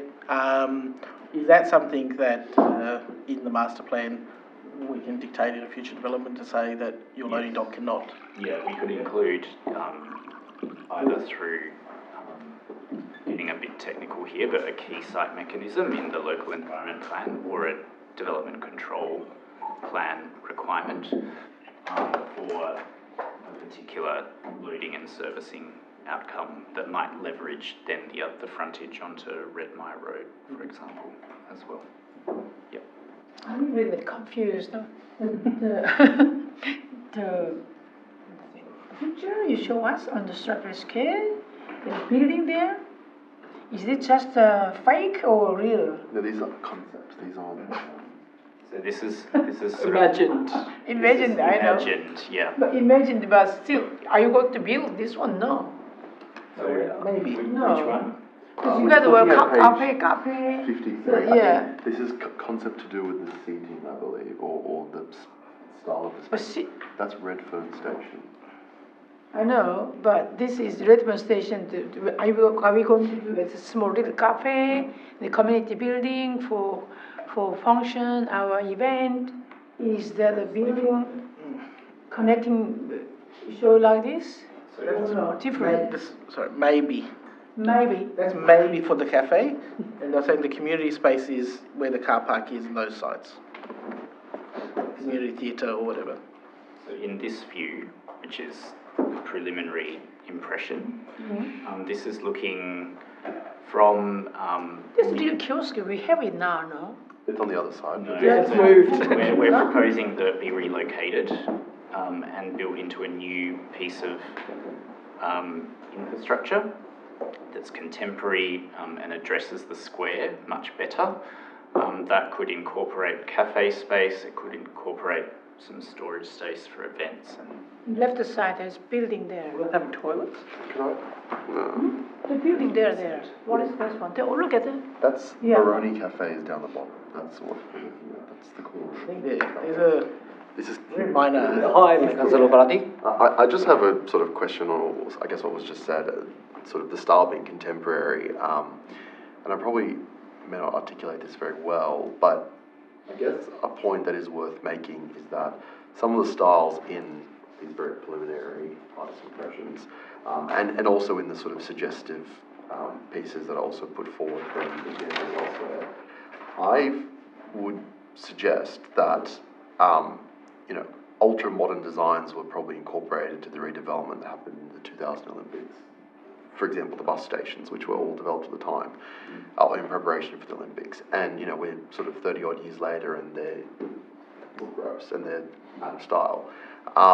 And not to say that sort of styles that might be prescribed here on the public space will go out of date relatively quickly, but there certainly is the potential for that. And I think with such a historic place, with a place that is wrapped in heritage conservation areas and heritage buildings, I think we could probably, as a councillor, I would want to see a significant sort of more work to be done to complement the heritage that is associated with the station. And I think that if we were just to sort of, contemporize the space and to modernise it, we would probably not be doing justice to what we do have in the station, and in surrounding Merredin on the other side, and certainly on Albert Road, the Heritage Conservation Area. Theoretically, what we're looking at in this example, just going off that could be anywhere, right? That doesn't scream Strathfield to me. It's any modern space. great feedback. So I think to interpret what you're saying, that comes back to, in some respects, materiality and picking up on the brick fabric, particularly of Strathfield, and indeed that's those qualities extend into the garden suburb character of Strathfield as well. I think that would be important, particularly at the lower levels of the buildings where it's meeting the street and it's got greatest public impact as well. We can absolutely then reference that materiality through the ground plane as well, whether that's brick paving or the use of cobblestones or a mix of those things, or sandstone, etc. as well. That's all opportunity that can be worked through. I think it also goes to then, with any larger redevelopment on the sites that don't currently have a heritage designation, to actually reference that smaller scale and finer grain, sort of 5 to 8 metre wide shop front rhythm in the facade, and that can be carried through into the design opportunities as well. So yeah, we can take on board that feedback and carry that through. Last time when we had expansion over the Strathfield Square, we talked about also underground, and because underground we have a from station, and the connectivity connect to the Strathfield Square. So Strathfield Station, they have where people come out straight to the underground connecting. So have we ever think about underground connectivity and underground shops and underground city and parking. Have you think about that? Well, certainly underground parking. We've been testing, particularly through redevelopment of the council car park site and any adjacent sites as well. In terms of putting retail space or pedestrian movement below ground, some of the, particularly to access the station, some of the things we need to consider is the existing concourse level that exists there. So that's not fully below ground, it's only sort of 1 metre to 1.5 metres below ground at that point. So rather than put things underground, we've been trying to actually improve the relationship from all of that surrounding sites and the station to the ground level, and offer opportunity to enjoy the public space, the access to the sky and light, etc. as well, which we think is beneficial given how people use the square currently and into the future as well. I think if you were to put things underground below the square, that would need to be really carefully considered with regard to economic activation, the relative cost of that versus activating street levels and upper levels of buildings as well. So our recommendation as urban designers is to activate the street, make the street level spaces safer, better, more attractive, rather than try and move people below ground from point to point as well. The upper ground, the ground is also we develop like this, but underground is, have you think about also the New South Wales Transport, they will develop, modernize the station, or all the stations, facilities, as modernization, collaborating with the Strathspey Council town plan, master plan. So when they do, how do you link with the Strathspey station and their plan? So I guess with regard to any upgrade of the station, that what we've been advised is that's not in any budgetary plan currently. This master plan has opportunity to get that in front of state government to advocate for upgrades as well. What we've considered is how we can really just improve the entry experience from the square into the station. So we move directly from the square down to the existing concourse level, through that space into the parts of the Canada Bay Council to the north of the station as well, rather than putting additional tunnels below ground, because we need to come down even further from the station, deeper into the ground space, and then potentially up into the Strathfield Plaza, for example, as well. So we think it's better to activate the ground plane and move that more space at ground level. So this, your plan is a how long-term future plan? How long future plan? Well, we want any of the upgrades to the public realm, to the streets, to be really long-lasting, to have great longevity. So how many years? Well, it could. We're always wanting to do 100-year plans, really. 100 plan is like this? Well, again, I don't think putting things underground is necessarily an answer, but certainly consideration of some of the other points made tonight, such as the character of development, the relationship to the street, the intensity of development on private land as well, and indeed the relationship to the bus interchange as well. So it's important that all of those things are considered together. Can I have my saying? that I think about it, you know, to have all the transport underground, everything underground. You maybe can have 2-story, you know, for the car park underground. And then, you know, like what you said, you know, the Homebush Todd may increase a lot of populations. And this one maybe have a more, you know, capacity for the street fuel station, you know, can have all those people, you know, to the stations.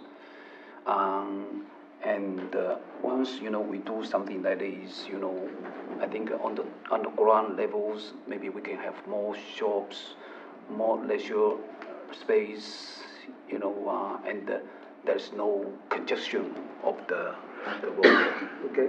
Look at the, you know, the other picture, the bus interchange, you know. Yeah. A lot of land in the square, in the town center was used as the road. Yeah. You know, and the bus, the private cars, or, you know, go there, and especially on the after school time or something, it's always congestion in there. So we got to think about it, maybe a little bit more long-term visions to have the town center can cope in, you know, more people in there. You mean in terms of putting the bus interchange underground as well? Not only bus interchange, all the shops and. Can I ask? Hang on, let him answer the question. Ask him. Let him. He doesn't know. I think certainly in terms of were you to put the bus interchange underground, you know, that would be very costly for state government. We would need to consider where is it going to ramp from, because there's just not space in the town centre to actually ramp down to an underground bus interchange presently. We don't have the space for that. We'd need to expand the ramping into any underground facility outside of the centre, outside of potentially Stratford Council as well. That potentially also is challenged because of the stormwater flow and the flood considerations. So basically the Strathfield Town Centre is sitting on an old creek that flows through to Powell Creek and into Homebush Bay as well. So the town centre and the station are on an old creek line, and that water is still wanting to move through the town centre in that way. It's why Raw Square floods often through the winter. With the roundabout. So all of that would need to be considered. We think, and I acknowledge that putting the bus interchange in Albert Road is, you know, a relatively modest approach. But given all of the competing objectives, we considered that was an achievable outcome to improve the character and amenity of the town centre. To put infrastructure below ground like that would be a very challenging consideration, and need to go beyond the bounds of this current scope of work as well. Is there an opposite idea to kind of put it at ground level, and then I guess all the, I guess that transition from the square up the hill is problematic? We have requested New South Wales Transport to collaborate with the master They answered, said we can cooperate with you, collaborate with you. So they're gonna, are we going to use NSW money or not? Do you know? We're not proposing where money is coming from at this particular point. So yeah, in terms of through you, Mr. Mayor, in terms of some of those issues, so the master plan and the planning framework has to be endorsed by the state government. Now, the state government has some really strict rules around the impacts of flooding and what we do with respect to areas that are flood affected. So in terms of any future option or any option that we present to the state government, they've got to be sure, and we've got to respond to what's called a ministerial direction in terms of land that is flood affected. And one of the key constraints in the Strathfield Town Centre is the impact of flooding. Do we have a skill or techniques to control the flooding?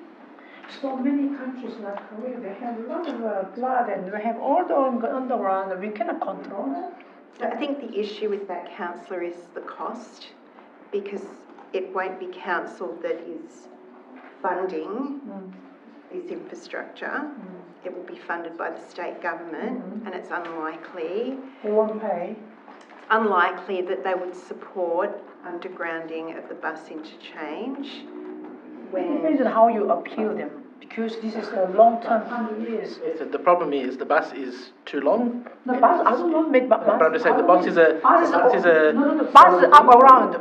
bend like this, yeah? The bus It's a big ramp. Underground bus no road. Bus is upper. Bus is upper road. It's good. The pedestrian they move. They come out. So underground they move to the. We make another city there. Another square Under there. the square. Another square there. Very little space, No, under the square, she's saying. even under the square. Because 100 years we have to long-term plan, master plan. How many years? 600 master square meters. plan? So a master plan like this would be 20 to 30 years. 20 to 30 That's years. the vision. But in terms of planning frameworks, then I acknowledge that constraints can be engineered. It's just the cost of engineering. She said 100 years. That's why I said. So in terms of if you were to say have a underground connection from the station to say the development on Church Hill, and that would have retail, we would have to make the same considerations. So we would have to show to the Department of Planning and the state government how we were mitigating the impact of flood, because if there were shops down there and people down there, and we had a heavy rainfall and that area was flooded, the risk to council in terms of loss of property, loss of life, potentially, would fall back onto council. So we would be taking that risk. Now, if the area wasn't flood affected, that would be a totally different scenario. But it's just that constraint in the town centre, and with what's happened in the past in other areas around flooding in the past few years, the requirements for planning have changed around that, and they're much more stricter in terms of what we can present. So we could present it, and what the department would say is we're not supporting it, and it'll come back to council, and we won't have a master plan. I haven't done it here at Strathfield. I've done it at other council areas. Have we tried our master plan underground connectivity with pedestrians and stay there? Councillor Pimon, you want to say something? No, I'm just obviously we are looking at car parking underneath the other sites. There's other properties that have car parking. My understanding, looking at some of them, and I'm not an expert, but you look at some of the newer buildings, when I say newer, like 10 years ago, whatever, where they actually have, for the parking, they have you ramp up and then go down. So I think if consideration of the bus interchange is costly, consideration of shops or something like that is too costly, obviously I would assume that, if we are looking at public car or parking in the other area, that we could look at parking potentially under the square. Parking space. Just to extend the point a little bit, I think part of the frustrations you're probably seeing with councillors and some of our reactions is that what we see so far is quite cosmetic. It's some cosmetic changes that could happen to the square that could make it, people friendly. Sort of to summarise, not to diminish, but to summarise. And I think, we're not looking at 20, 30 years. We're much more interested in 100 years. We're much more interested in, rather than cosmetic retail change, to what could be there. And we haven't spoken about planning much tonight, but of course that plays a big role in what could be retail change. But we're just hopeful that, Strathfield, in our eyes, and we've got 7 people here who are, you know, all advocates for this place being the best place in Sydney. And I think as part of our love for the area and our advocacy for the area, we also think that this could be the biggest and best interchange, not just bus, but train interchange, most attractive. It's much nicer than Chatswood, much more strategically located, and could be much nicer than Parramatta. But both those places have seen massive retail change that have gone way beyond any cosmetic changes, with an underground incorporated, with council spaces, with community places as well. And it just seems in our context, we're sort of saying, well, it's not really possible to do what they've done. But if we can find a way to achieve what they've done, not to use them as necessarily guides, but just examples of the bold being possible, we could go very far in achieving something magnificent that could last 100, 200 years, right? But we're talking about cosmetic changes at the moment that might last 20, 30 years. And as I use that example from the preparation for the Olympics earlier, we could be, we could be sitting here in 20, 30 years saying, well, it's all outdated and old and ugly, what are we going to do? We'll spend another $1 million to change it all up again and make some more cosmetic changes.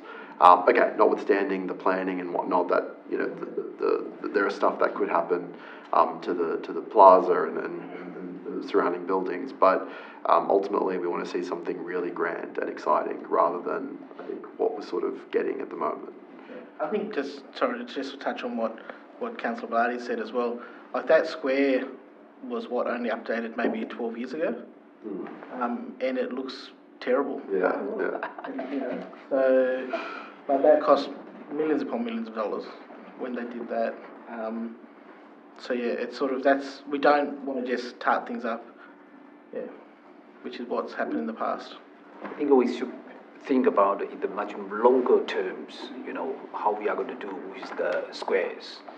And I think, you know, if you put the transport underground, then one goal will ease the traffic jams in the square, and also the safety issues, you know, the walking people and the bus and the, you know, private car always, you know, mixed up together. It's also kind of security issues. So my thinking is, you know, underground transport and some of the maybe more car park, you know, after, you know, maybe 8 years or so, you know, Strathfield population maybe it's going to be double, and the Strathfield section may be more busy. Then we can't, once you do spend money now, build a lot of building on top of that, later on you have no more chance to do that. So every day, roughly 40,000 people commuters come in here. But if we, at present, our facility and the shops and this level, we cannot let them stay and enjoy the Strathfield. If we make really, how do you say modern? How do you say really upgraded on the town, and nice shops and fashions and all the necessary shops there? People will not go, they will just come. And the center of this Strathfield station is really center of all areas, every east, south, west. Everybody come to Strathfield because easy connection, easy transport. They like it. So we can stay them here. 40 commuters stay 1 hour, 2 hours here. Our business will grow up. So our business people will be so happy. And Strathfield will be a very, very vibrant city. So why we have to stay all the same way, only 2 buildings there and shops there, small town. With this small, still Strathfield scale is small, but if you make it's not much bigger. You said 3,000 square meters larger than present. How you make it, because we closure all these. But the flow of humans, you make it very smoothly flows and stay there and enjoy and go back home later. So this kind of things, have you ever think about? So, Council, we are looking, as part of the work that Hassel's doing, we're also looking at the economics. Because the issue is, if there's too much commercial and retail, it may not be successful. Not only that one, do you get the people taking rest there, and do you giving them a resting area? So all of those things we're thinking about, but in terms of additional commercial and retail space, a component of the master plan is to look at what that tipping point is. Because if you put in too much commercial or retail, that area might remain vacant, and it might in actual fact then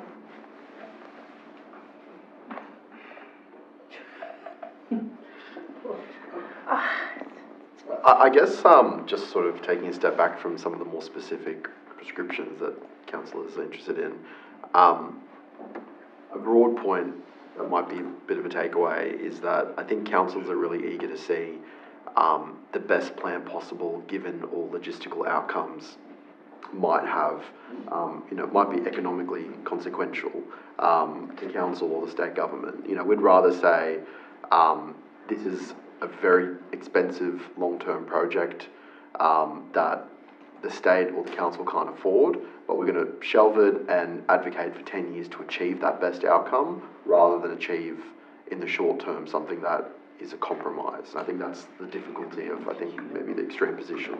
Yeah, and I can see, I suppose from my point of view as an officer of the council, it's to provide advice to the councillors to say, at the end of the day, as I said in the previous, this is the councillors' master plan. So we can incorporate what the councillors would like incorporated, but in terms of how we've looked at it, we've taken into account that a lot of work has gone into this, and we don't want to get to a point, if council endorses this plan or a plan, that we can't move to the next phase. Because the master plan in itself has no legal weight. It's just a visionary document. We've then got to move to the next phase where we implement the planning framework and everything that comes with that. Now, if council endorses a master plan, I've got to be sure that I can get that through the Department of Planning. Because if the Department of Planning is going to knock us back on that master plan, then all we've got is a vision document, which we can't implement. Yeah. So I suppose that's the constraint that I have, and knowing what the framework is currently, and that framework might change. It's changed in the last 5 years. It's changed pretty significantly. But I think in terms of my what we've prepared, we feel that if this document is endorsed by council, we will then be able to move into the next phase and get endorsement with the planning framework. So a master plan can include anything the councillors want. It's just whether or not we want it to be a visionary document, and that's all it is, or we want it to inform an amendment to our planning framework so we can actually implement it. So I suppose that's the challenge. And because, I get the Chatswoods and the Green Squares, they're very different in terms of land ownership pattern. So, for example, Green Square was a brownfield site, it was industrial. That work started in 1994. We're now at a point where most of that area is redeveloped. The constraint we have with the town centre is most of the sites are in private ownership. A lot of those sites are strated. And that's not to say that they can't be redeveloped. If they're strated, they can. But that's a very long-term plan. That can be quite challenging, because then what happens is you stifle development on other sites that may be able to be redeveloped in the short term. So they're the challenges that we've had to look at, and then there's the constraints on top of that. And like I said, this, unlike other centres, is significantly flood affected. So anything that we're putting underground, you've just got to be mindful that the department might push back on that. In terms of parking is a bit different because there's not as significant risk to life, and that's what they base it on. and, you know, there is damage to property, but it's more around that risk to life. So if we're putting more people underground, that's where that issue comes into play. Just on that, really. Thank you. Okay, wait a minute. Hello, Councillor Pensabini, are you going to say something? Hello? It's okay. I'm just having trouble with my audio. I can't hear half the conversation and it's not making sense, but I'm trying to grasp it. Thank you. How much Sorry. budget do you estimate to do this Da. plan? You need to wait. I mean, I have raised my hand. No, I stopped him already. Okay. For like 40 minutes. No, what I'm just saying, like, especially with the space in the square, and I understand there's constraints, and I think council is going to take on board some of the feedback we get from the feasibility of things. But I think if we are redeveloping the square, I think it's a really, really wasted opportunity if we don't go under there with, say, a car park or something like that. Just because of the opportunity, the potential loss from the plaza parking if that site redevelops. There's that, our own parking. I think, you know, there could be a possibility for commuter parking. Can council own that commuter parking? Is there a company who'll build a car park for us? They take ownership of certain commuter parking, but they pay for everything for us, but give us our resident, or not resident, the visitor parking for the businesses. That's what I'm saying. It's a lost opportunity if we're not looking at, you know, if we're going to rip everything up, like we might as well go in the ground. So I will ask you about how much budget do you estimate to do present plan? So council, we haven't done any budget. No? In terms of what's proposed, this is a visionary document, it's a master plan that would need detailed design. So if council were to approve a plan for, say, the square, it would need to include what options. So if you're looking at underground parking, that's going to be significantly more costly than if you were just upgrading the square at grade. So the master plan doesn't look at costings because that comes down to detailed design, which we would then do once council's endorsed a plan. So moving forward, you'd have an endorsed plan for the square. Council would then do costings based on that endorsed. I think that is important design. Because if you planning this one, it is roughly master plan, not the detailed one, but still to do this one, roughly how much budget you need, in your mind, you must have it. Then we have to compare if with underground how much. Now the Homebush Transport told the New South Wales, I cannot even read how much is it. Can you tell me that this amount? How much? How can million? 28 million. This much money, such a lot of 27. I cannot read it even. Too much money. Huh? I never read this kind of figure. Councillors and Different items. No, different item. But New South Wales government prepares to spend money for another station, North Ryde Metro station, near around precinct. They have development to do that. Strathfield station is not a metro station, but it's connected with all the metro stations. People will come because only connecting to the interstate and others is Strathfield station. They are only one line, metros one line. So all the metro people bring there, they will come here. So we have to ask them to spend more money for our long-term master plan. So we have to ask them money for this much money they're spending. Why not here Strathfield station? Central station, they spend a lot of money. They have to spend money here. We have to advocate to let them spend money for Strathfield, upgrade Strathfield station and Strathfield care. This is very important. We have to work hard. Not only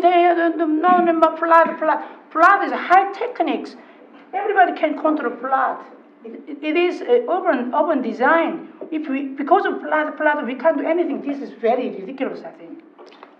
So councillors, I don't know, my expression is a bit rough, I'm sorry. No, that's fine. But in terms, and that's a great point in terms of state government funding, but unless we have an endorsed master plan that can be delivered, the state government isn't going to allocate funding to Strathfield. We have to endorse this plan, or we have to change We have to follow their rules to get their funding. Yeah. Okay. We can't go, this is what we want to do, and they go, that's against the rules, and we go, but give us money anyway. We're going to say no. Yeah. So if we've got a council endorsed and a state government supported, because we can't make planning changes without state government allowing us to do that. We can't just do that. The legislation doesn't allow that. So if they say no, we're not supporting council's master plan, then it's unlikely that we're going to get funding from the state government to do any works, let alone any visionary works. Because what we can, once we've got an endorsed master plan, we can go to the state government and say, council's endorsed this. This is council's vision at this point in time. And that's where the discussion starts. Now, we can then maybe move through the discussions and add more into it, but we need this as a baseline. Because We have to contact an MP, start with an MP. He has the power. Well, we have been talking to the local member. Okay, councillors, I think we are thinking about to do some of the things under the grant. Can we amend a little bit things in the report, in the recommendation? Yeah, I've got a bit of an amendment, but I'll just quickly, Can I'll just do one thing quickly, just Rita, and obviously they've got the experience dealing with these matters.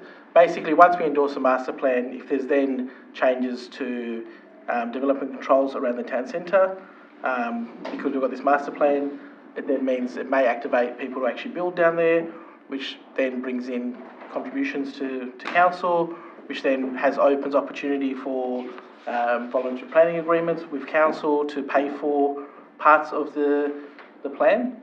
So basically we have to have some sort of vision and some sort of changes for the development around the area to then get money to come in and then be able to go to state government and say, look, we have an endorsement, we've got this approval, we need money for upgrading to the infrastructure and stuff like that. Is that?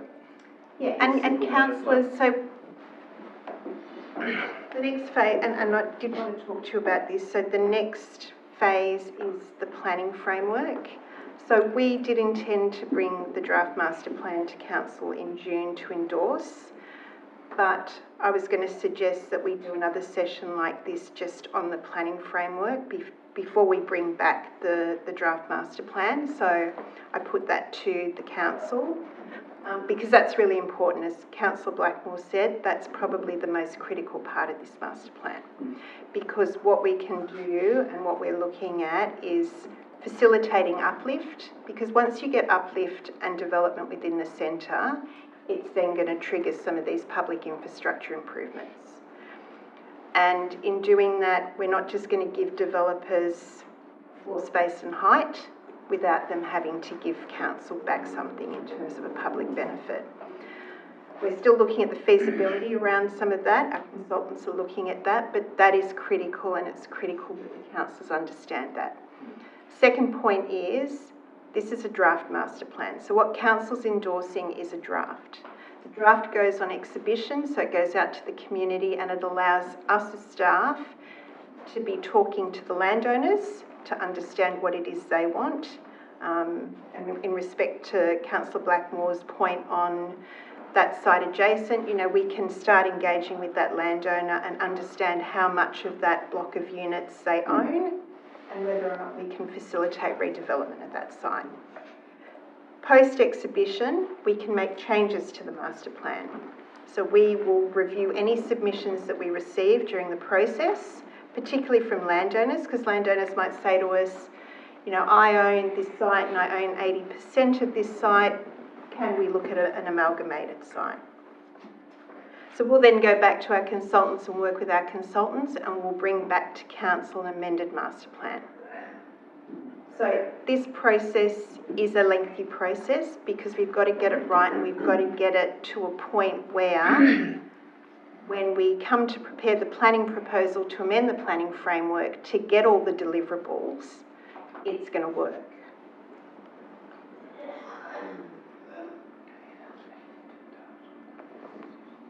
Thank you. Are there any other questions?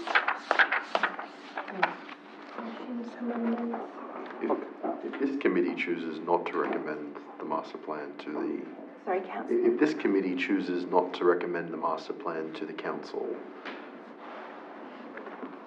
what are the consequences of that in terms of the progress of this? Do we sort of continue to think about why this committee's rejected it, or my fear is that if that's a position council laws here take, it kills the project altogether. Is that accurate? Or you can ask us to go back and review certain components of the master plan, but in doing so, it's going to take a longer period of time for us then to come back and respond to those changes. So, I mean, council can do that. Like if council doesn't agree with some of the options or all of the options we've proposed, you can make a recommendation or you can resolve to say whatever. Yeah. But it's just in terms of then coming back and the work we're doing on the planning framework, some of this relates to, not all of it, but some of it relates to. So then we may have to go back and look at feasibility because a lot of the planning work that we're doing is contingent on feasibility and what's going to work for developers to be able to deliver. That's the only, I mean, yeah, you can make the changes. It just might take a bit longer for us to then come back. Something that responds. No, of course. Thank you. Okay, councillors, no more. Can I suggest an adjournment for 5 minutes, just before we make a decision, so we have time to consider what we do? Yeah, okay. Thank you. Thank you, councillors. Welcome back. Okay, any other amendment or? Amendment, yes. Yeah. Who's moving it, who's seconding it? I'll second it. I'll second it. We don't know what it is yet, do we? I'll move. Second it. Adoption of the. Have we moved the actual piece itself yet? No, amendment. I'll move it. I'll second. Second. And then there's a. Why would I say second and you don't take it? So a small amendment, if I can, I've already sent it in mostly to the staff. So if you can just add on there, Dave, oh sorry, is it different? Have you got my one for that? Yeah. Yeah, there we go. Okay. If you just move, so basically, David, apologies, just with the after point 1 on the original, yep. So just add there, so basically the last point on there, so it should read, not be endorsed until, leave that, that's all going to stay there, David. Yep. Until the following considerations are added. And then I've sent you those dot points prior, and a point 3 as well.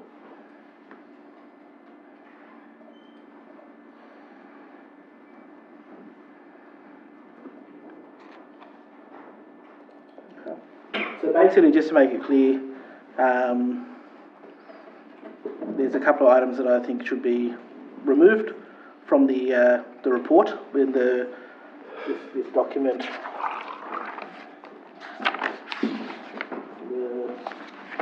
This Hassel document.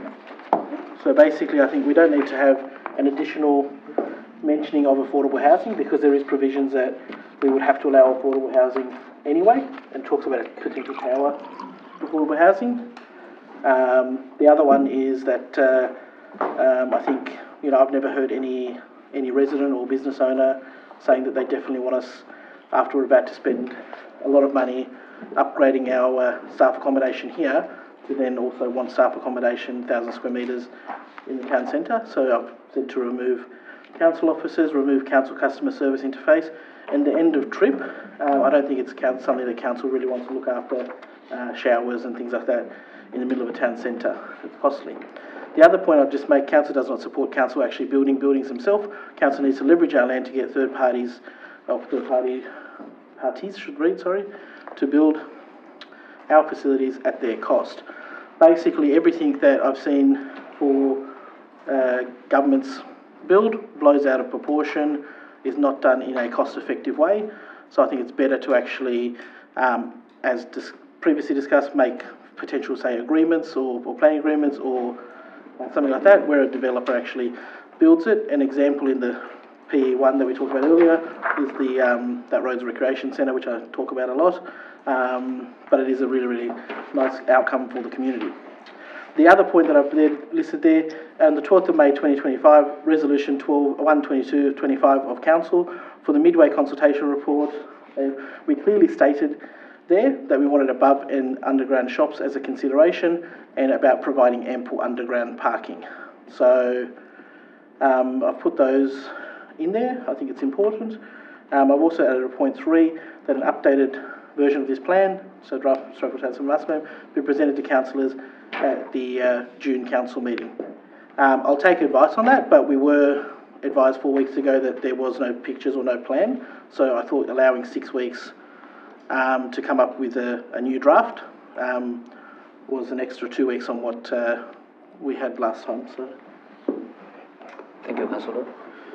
Who is going to second the amendment? I have seconded it. Who? Do you want to just check with the officers as to whether they can be appointed? Oh. Through the general manager? Mr. Mayor, in terms of the timing, we will need to go back to the consultants, and the consultants will need to check with the consultant team as to whether or not we could come back within that time frame. This is out of our control. It's in terms of the consultant and whether or not. So when is the best time? We're happy to. I think we're happy.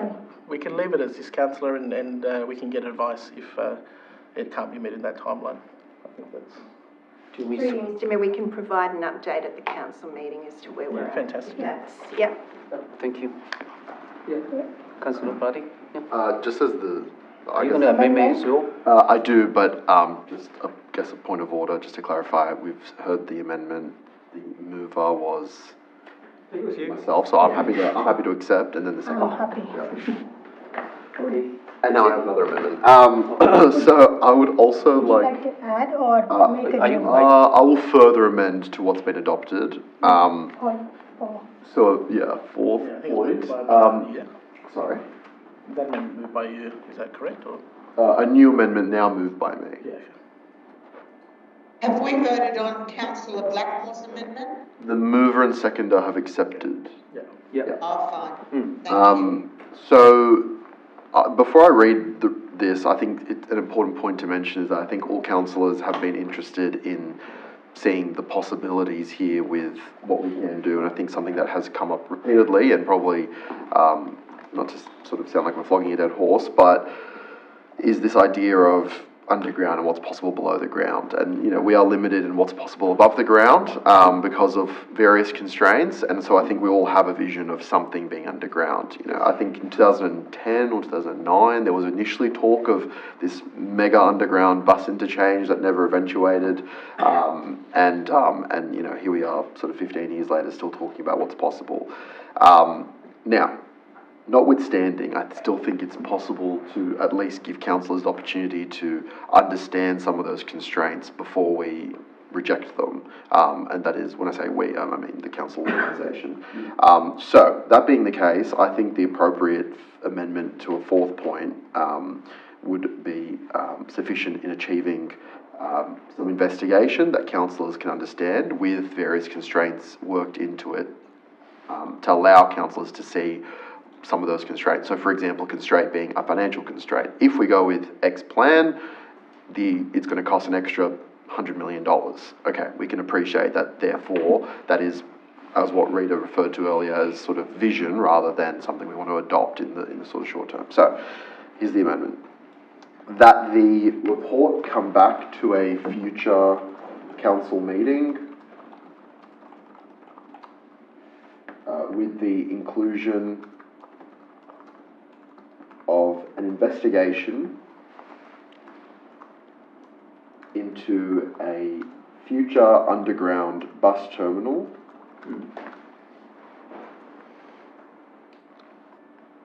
or actually, hang on, with the inclusion of, bus terminal option, with a future underground bus terminal option, comma, similar to the Perth bus port, which was in the presentation. Similar to the Perth bus port, comma, with all flood, comma, ramp, Oxford, comma, just comma, and other engineering logistics, and other engineering logistics,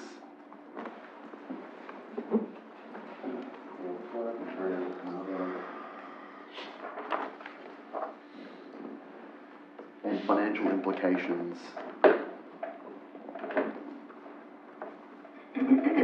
considered. Now, is that English? That the report from the future community conclusion.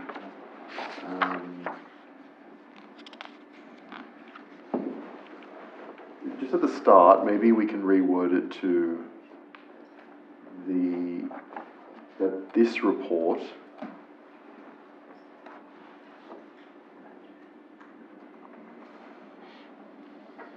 includes, and then remove the word come all the way to inclusion. And of and. Oh, sorry, just of. I think that's better. Sorry, no, remove of and replace it with and. Yes, thank you, David. So that this report includes an investigation into a future underground bus terminal option, similar to the Perth bus port. I believe bus port is one word. With all flood, ramp, and other engineering, logistics, and the financial implications. Okay, I'm happy with that. Would you consider putting shopping as well? Or? Look, personally, I'm not supportive of it because of some of the commentary we've heard. I think that the bus terminal option is probably a really good outcome. I'm not supportive of underground shopping. Are you going to add a little bit more, not just underground bus terminal, but also some parkings? I think, sorry, just... I'm happy to hear other councillors' opinions on that. Sorry, just... Would you like to continue, councillor? Sorry, just to make just a point there. We do, in that recommendation, refer back to the resolution from last year, which talks about above and underground shops and ample underground parking. Right. So I think it is... It's not necessary to that. It's not necessary to add it further. Well, I'm happy with that as the amendment. Okay. Yeah. People waiting for Thank you. And as the move of the motion, I'm happy to accept it. I'm happy. Okay, it becomes the motion. It's got on there. Councillors? Councillor not ready? Yeah, thank you, Mr. Mayor. They need something. I just feel like it might be unwise for the mentions on page 13 and 15, end of trip and affordable housing being removed. Considering the state government priorities, again, we might face a pushback from the state government and approval and or funding. So I propose an amendment that we remove the words end of trip and the whole of the point, page 13.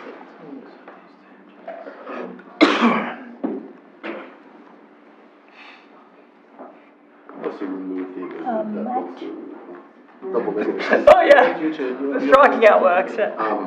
No, I don't support that. And if I can speak to why I don't. I don't understand. We are interested in the future of Strathfield's town centre, and there are mechanisms already in development, and the state, like as you said, it's a priority of the state government. Why go above what the state is prescribing? Why do more than we're currently being asked to do? Council, despite some of the dialogue that occurs in this place, council isn't a charity, and it's probably outside our scope to go above what the council does provide or require, I should say, under current planning regulations. And so I'm supportive of the amendment, and I don't accept it. Thank you, Councillor. Yeah, Councillor. Yeah, I wouldn't be accepting the changes because Strathfield is a very small council. If you're gonna eat the prime cake, what are we going to offer? We can do that affordable housing and customer service is not too far from the station. We don't need. Service I didn't have an issue with, it just got. We don't need to be next on top of the station, so I won't be supporting. Thank you, Councillor. Okay, Councillor, no more debate for these matters. Excuse me, Councillor. Okay, I put this one for the vote. All those in favour, please raise your hand. Just a point of order, Mr. Mayor. Just to clarify, we have to now vote on whether or not to accept Councillor Nosworthy's amendment. So there's now a debate over that amendment. We have to deal with that before we can make an adoption of the piece. Okay, so. We vote for the amended, Nosworthy amendment, let's call it. Clarity. We will vote for Nosworthy's amendment. But he don't accept that, that's why he says. That's why we have to vote for it. We can outvote him. Just on Nosworthy. That's how you do it. For Nosworthy's amendment. Let's Okay, Councillor Nosworthy. Check if there's a seconder for. okay, okay, who is the seconder for the amendment by Councillor Nosworthy?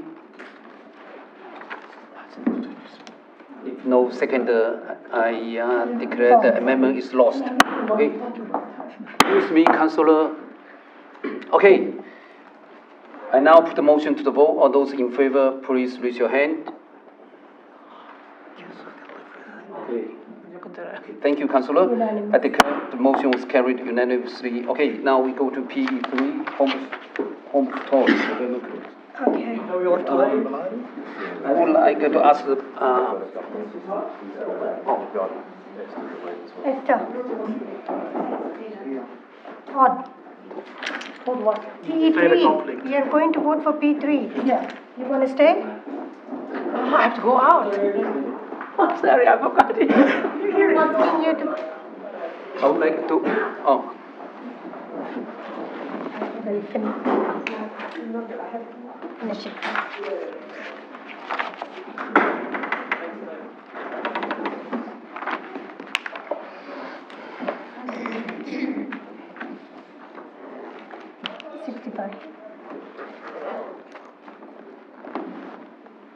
Hello, can anyone hear me? yes. Yes, Councillor. Yeah, look, I'm having terrible trouble with my audio. I'm only getting a half of the conversations that are happening, so it's very difficult for me to understand or hear what's going on. So I'm going to log off. Only for this one we won't have quorum. Can you wait until this one, because we have 3 councillors out, the council chamber. So if you go out, if you log out, we have not enough quorum for this. Okay, Item. she said okay. Let's finish it first. Well, you haven't got quorum anyway. I used to have. You have to, we need you to be here. Okay. Thank you. Okay. Thank you. Thank you, Mr. Beck. Councillor, can you hear me if I speak louder? No, it's not the loudness, it's that I'm losing the speech altogether. Okay. It just fades in and out. David, can we bring up the... Like I can't hear you now. I'll speak up. Does that help? No. No? It doesn't matter. It's okay. So councillors, Jack and I are just going to present on the Homebush Todd Community Infrastructure Grant. So what this is a state government grant that has been offered to all those councils within Todd's. So we're part of the Homebush Todd. So the state government is offering grant funding, and for the Homebush Todd we've been offered 27.8 million. And it's to implement active transport infrastructure throughout the Homebush Todd precinct and the LGA in terms of it linking back to the Homebush Todd precinct. So in terms of our funding, this has been allocated between Strathfield and Canada Bay Council. And so we need to work together with Canada Bay to deliver on whatever council endorses in terms of the funding. The projects require the endorsement of both councils, so our project will require the endorsement of Canada Bay, and vice versa. Canada Bay's project will require the endorsement of Strathfield. If council chooses not to endorse what we're proposing or go for the grant at all, then it's likely that the state government will offer the full funding allocation to the City of Canada Bay rather than jointly across the two councils. So in terms of the package that the state government is looking at, it's a coordinated place-led investment to deliver active transport infrastructure. So that could be in the form of shared walking, cycle paths, improvements to public domain, and improvements to connectivity through the precinct. So the aim of the program is to strengthen walking and cycling links to town centres, schools, our local businesses and neighbourhoods, so current and future residents. What it's seeking to do and what our proposal is seeking to do is increase visitation and supporting those existing centres, not only within the Homebush Todd, but surrounding the Homebush Todd. We're looking at improving accessibility, safety, connectivity for both existing and future residents and enhancing the amenity of those spaces. So I just want to stress with the proposals that we're looking at and presenting to Council tonight, we're looking at 3 projects. All of those are shared paths, so shared cycle pedestrian paths, which is consistent with Council's previous resolution of the 28th of April. So I'll hand over to Jack to just go through in detail each of the proposals, but we're looking at 3. So the Beta Bay Run Improvement, the Homebush Todd North-South Link and the Strathfield East-West Link.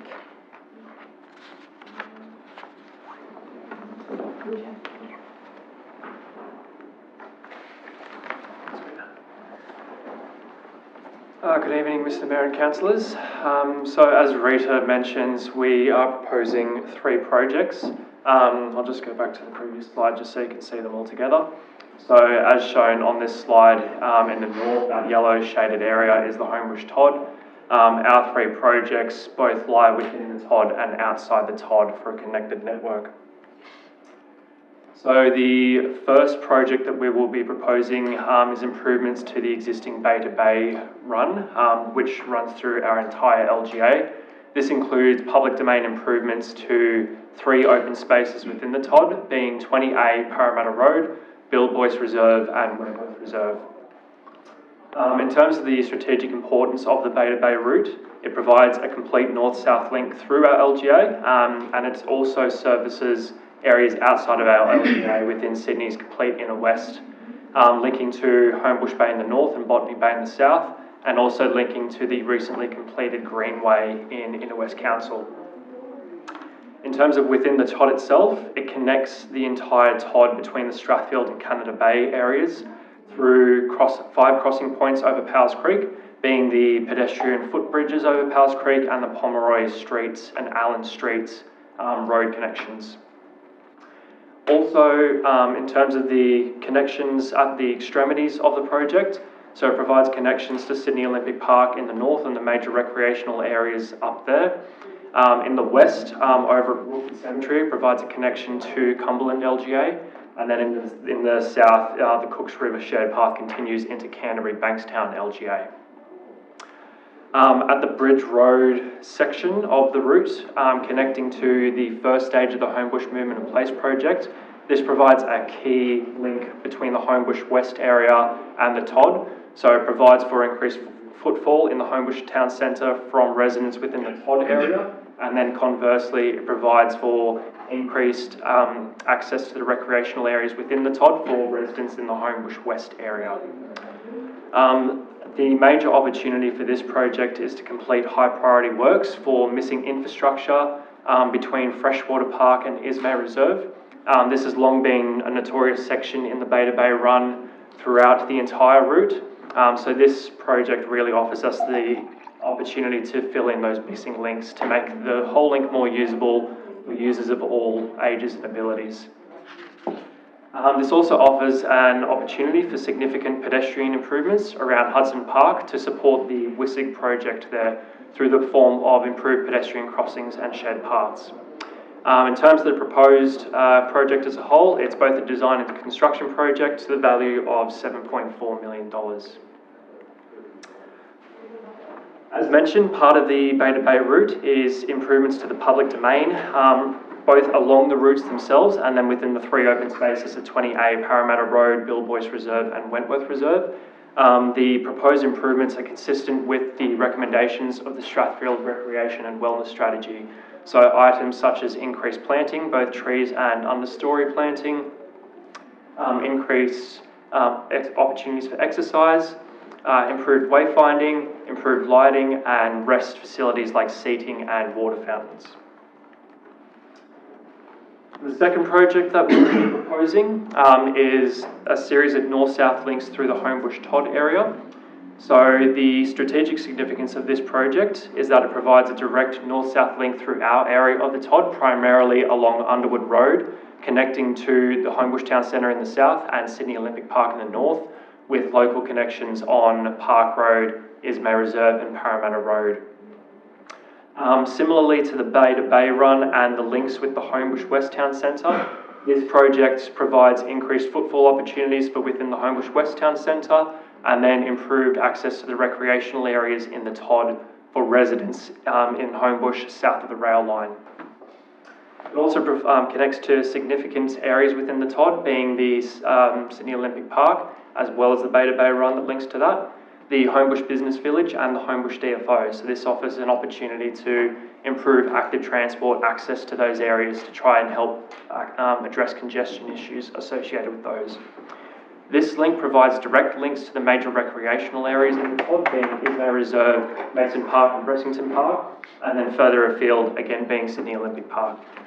This is also a design and construction project to the value of $3.5 million. And the third project that we will be proposing is titled the Strathfield East-West Link, so linking to the Strathfield Town Centre in the east and Rookwood Cemetery in the west. Now, it's noted that this isn't within the Todd area, however, it provides a closed loop in our active transport network. So in the western area, it connects to the Beta Bay run, which then leads back to the Homebush Todd going north through Hudson Park and Airy Park.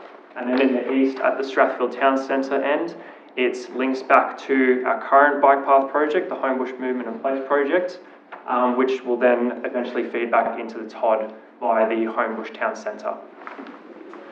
In terms of the strategic importance of this project, it provides improved access to 7 schools and campuses along that route, allowing for improved walking and riding opportunities, again, to try and help address congestion issues associated with school pickup and drop-off.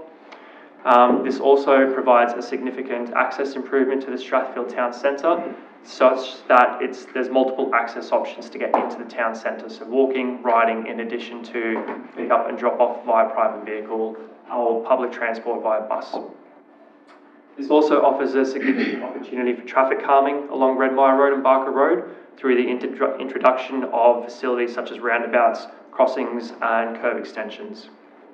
And this in itself is a proposed design and construction project again to the value of $3 million. Thank you, Chair. So councillors, just in terms of the time frame, so we need to make a submission to the department of our proposed projects if council supports to endorse them. If we are awarded the money, then design and construction must be delivered by the 30th of June 2029. And as part of this process, obviously, prior to implementing any of these works or moving forward, should we receive the funding, we will engage with our community, and that will be targeted community consultation around each of the proposals that we're looking at.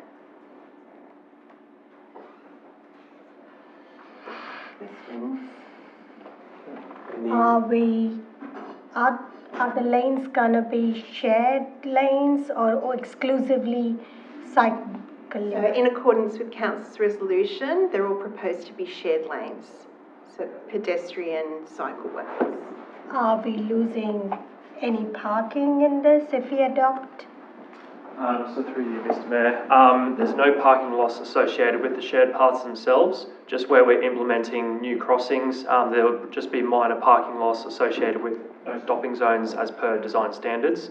But for each project, there's opportunities to reclaim parking either through changes to existing parking restrictions or the removal of redundant traffic devices.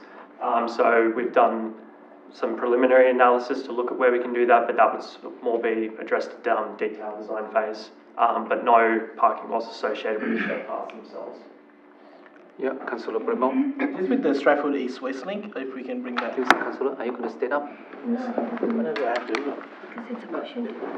Yeah, just in relation to these green lines, that's what I just want to see, like, what is that, it's got those green lines there. Exactly what does that look like? So along Redmire Road, it would be a shared path on both sides of the road, noting that the nature strip is quite wide and accommodating for that. Where over on the right-hand side of the photo where it goes up, that's just an on-road link via Elvis Street. Along Barker Road, that's just a shared path along the north footpath of Barker Road.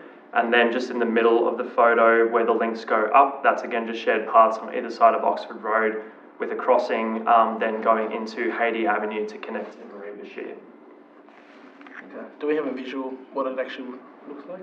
No, that's just being developed this is just the high level and that'll be developed in design.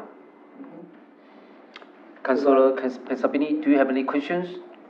No, but can I just say what a great presentation that was, Jack. Thank you very much. I think you've done a great job. Thank you, Councillor. Thank you.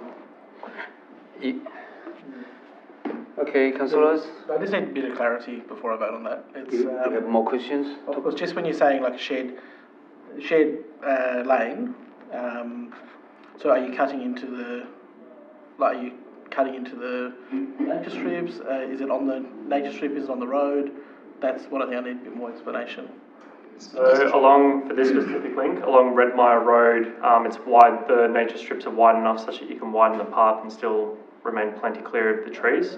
Along Barker Road, the footpath to be widened up to the trees wouldn't be affected. Widening up to the trees, you should be able to fit it in. Where there's localised pinch points, you can use certain elements like porous paving to pave around trees and maintain that element of the nature strip.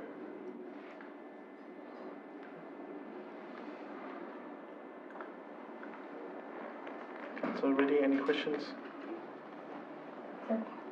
Okay, if not, Councillor, I now put the motion to the vote. All those in favour, please raise your hand. Councillor Pensabini, and against? Okay, Councillor Bremo, Councillor Reddy, and Councillor Chai declare motion lost. Why did you give up $27 million to spend on cycleways? Okay. Oh, sorry. I just can't understand the thinking. It just amazes me. Okay, PE4. I would like to ask Reid, Director of Planning and Environment, to present to Council.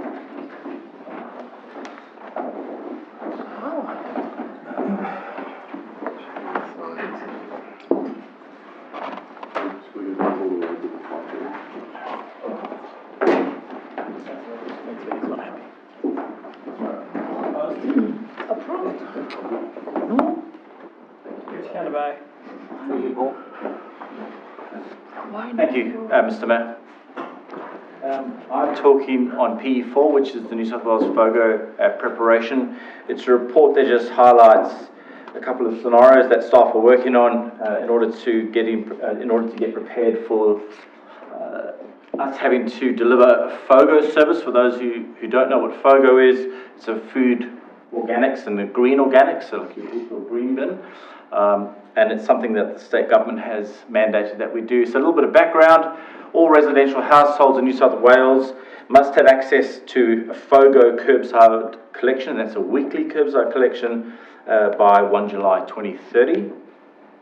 So council is obligated to provide this service to all residents. This is part of the New South Wales government's commitment to having organic waste, reduce the amount of organic waste going to landfill. When we talk about the landfill cliff, there's not enough landfill space in New South Wales to accept garbage.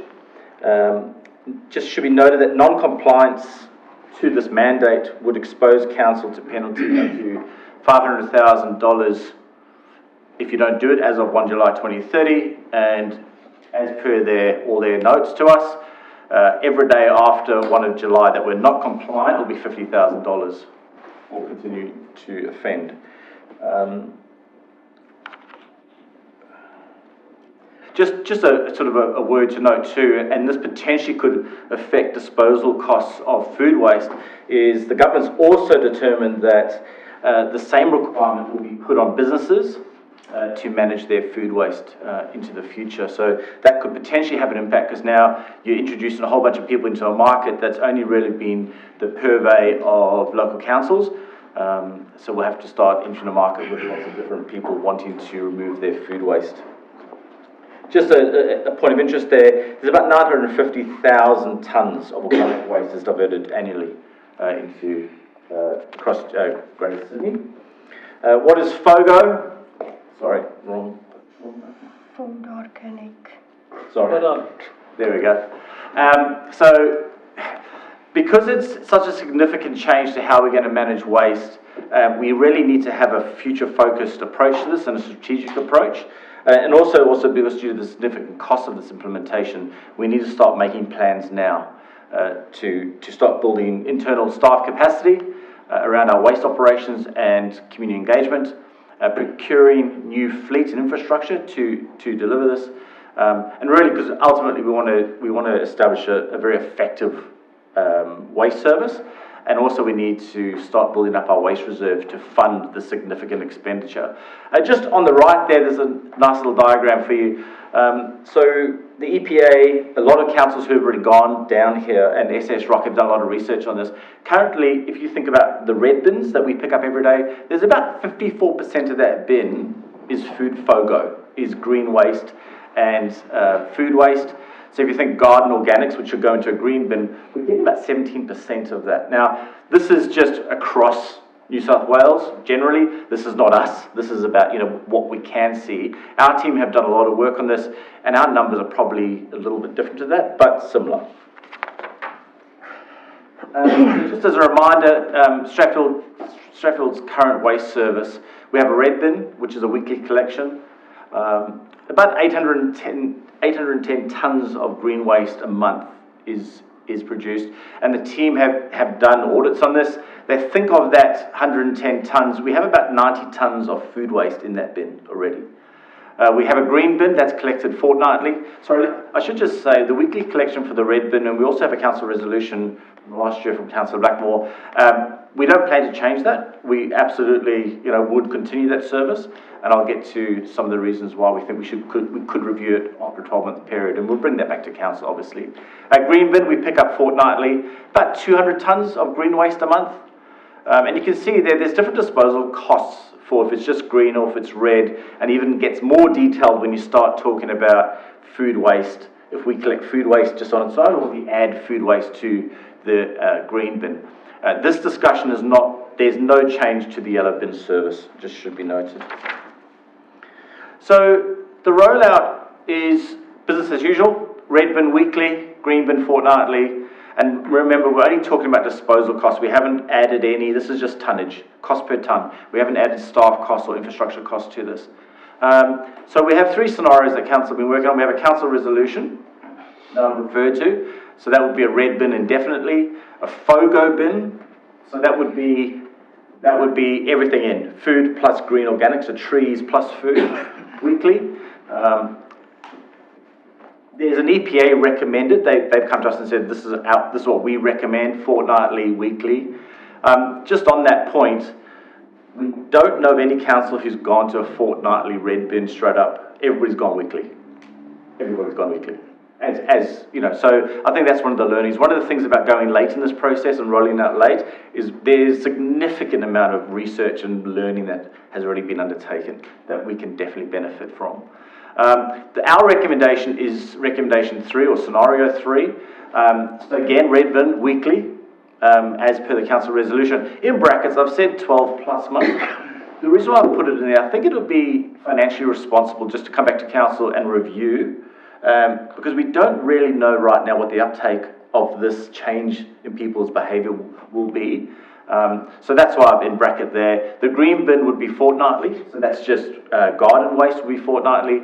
And what we're proposing is a food-only bin. It's a bin about that big. It produces about our staff suggest it's about 1.5 kilograms of food waste that our residents are disposing of a week. So that's why we've gone to a food-only bin. Again, if I just sort of go through some of the tonnage costs, a red bin right now costs us about does cost $316 a tonne to get rid of that or dispose of that. Green bins is about $140 a tonne to dispose of that. Just to give you a little bit of insight into a food-only bin, because it's about processing costs, a food-only bin is about $300 a tonne, or a combined FOGO bin is about $280 a tonne. So it's quite a complex matrix of what we're trying to achieve, and we do feel that scenario 3 is probably the best financial at this stage. And again, I will mention again, we would come back, obviously we have to honour the council resolution, but you know, being fiscally responsible, there could be some savings potentially if we had eventually moved to a bi-weekly red bin. I've probably explained some of this. Sorry, Councillor. Just quickly, if I can ask a question to the chair on that point. Just going to that point about moving bi-weekly, if overall red bin usage goes down despite the service still being weekly, could that not also provide a saving because in other words, if a red bin is now becoming less full, we're still being charged less overall? Let me go back to this diagram. Tonnage cost, yes. Yeah. Remembering, one of the challenges here, your overall tonnage actually doesn't change. So if I go back to, so if you think so what you would be doing if I had to collect, say, a half empty, if I go back to this diagram, Councillor Bellotti, so if you look at that, if we had to take out that 54% of FOGO and we were really good, and people were really good with their recycling in yellow, it's only going to leave, again, I can't see my own writing, but it's only going to leave that small piece, which is the blue and the black, if they can see. So it's about 33, 35, probably, 40, 38%, I think.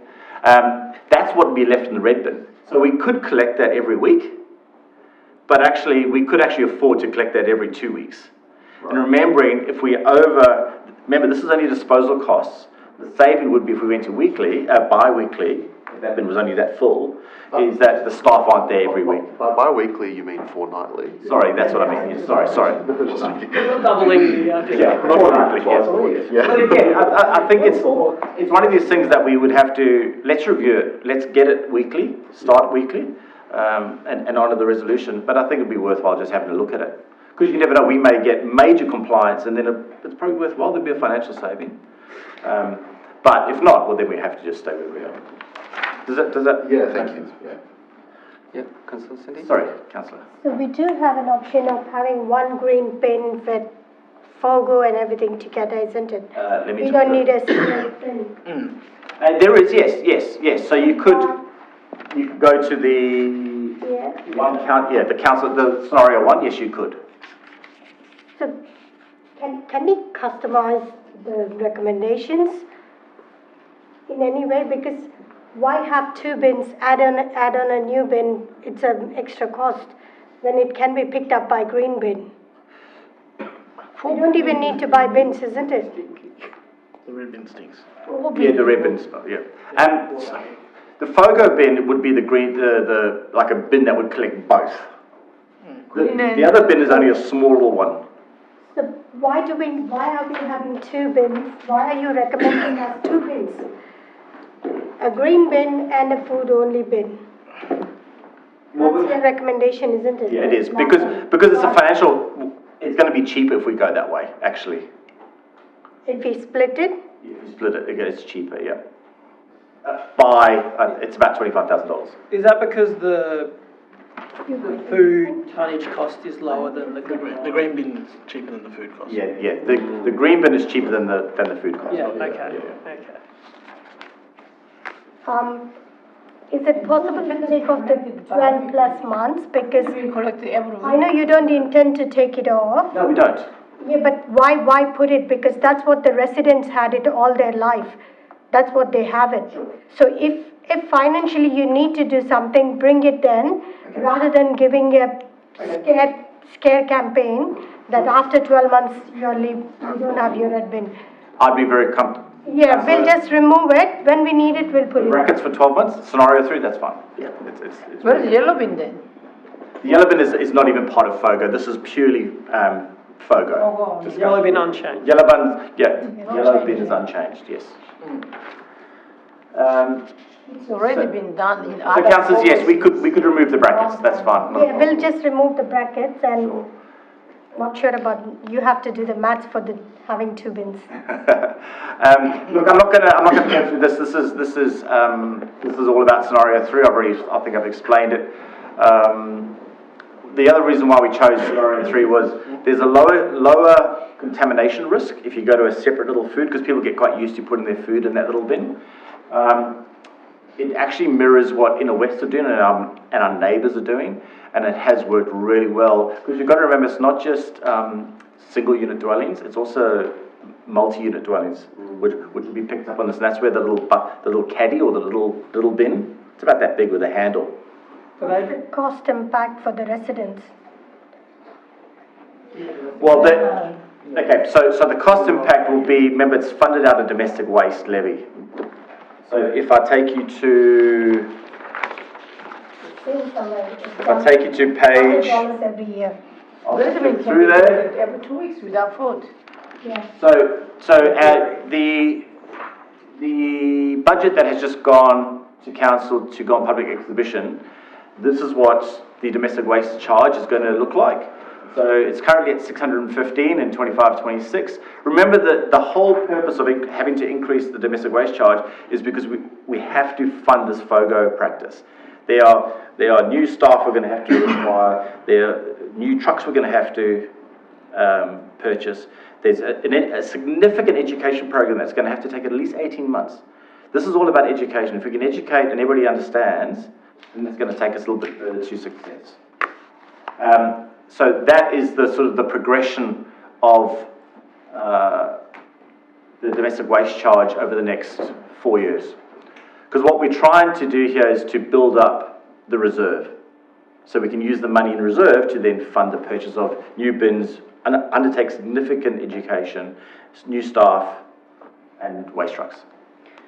Paul, I don't think it takes such a long time, because as a housewife, whenever I throw the bin and the food and the general waste together, I feel very strange, because what the food goes to something it can be fertilizer, but this waste bin, why they mix? Because in Korea, long time ago already we separated. Yeah. So women, they will feel it if you let them short campaign, they will know that immediately they will do it. Into a little bucket. Of course. Yeah, I agree. Logistically, with little buckets, like, what happens for a multi-unit building? Like, is there a garbage bin that they all throw into a big one, or? At this stage, we're still working through that. Yeah. We haven't landed on the specific details. And I would recommend red bin without food. You can collect every 2 weeks. You don't need to. Because of food, we need every week we're collecting it. But the food bin only we can collect every week. But red bin, just leave it. Generally. What about the nappy? It's double bagged. Yeah. Facing the pool. Paul? Sorry, Councillor. Sorry. Nappy, I don't I'm just trying to understand. So the red bin will go every week. Yes. Yellow bin will go alternate. Yes. And green bin will go alternate week. Yep. But the FOGO and the red bin will go every week. Every week, yes. So we are having 4 trucks come to our house. Well, that unfortunately is one of the significant changes to the legislation. That's one of the things we have to do, yeah. The other option is put it all in the green bin. It costs more, but there's one less truck. Will the residents have a choice of not having a FOGO and using the green bin? No, we wouldn't have the capacity to provide different scenarios for different people because it'd be exceptionally difficult to manage. It's one in, all in. What's the latest possible adoption of this you think would be reasonable to give it time for the 2030 deadline? Sorry, I don't understand the question. So if we were to start this later than currently anticipated, what's the latest you think that? 1st of July 2030. So it has to be, okay, so... What is the latest? So there's a couple of aspects to that question. One is we have to start building the reserve now in order to be able to fund it. Sure. Okay, so let's park that. Yeah. That's okay. So we have to start that now, as is proposed in the budget. The start of the project, could we push it out? If I take you to the timeline. I'll take you to the timeline. That's our indicative timeline. If you wanted to say start the project on the 1st of January, we could potentially do that. But the amount of education and engagement that this project takes is significant.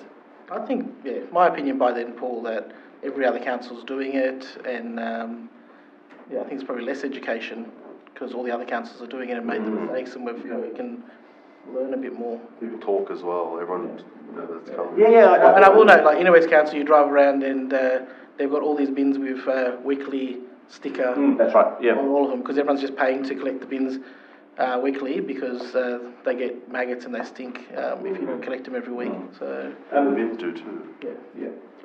So councillors, look, just a reminder, it is a significant financial if we don't hit 1 July. So I'm not hearing we should miss 1 July. Yeah. Just on that short point, to avoid the fine, we have to begin by that. Right. Yeah. But if the rollout is relatively close to 1 July anyway. It's at best a year out. We'll have started the rollout. 18 months to a year out, we'll have rolled out. How difficult would it be to roll out the start of 2030 in preparation for it to have been fully rolled out by 20? If we still, are you saying we've just maintained the green bin as a FOGO bin?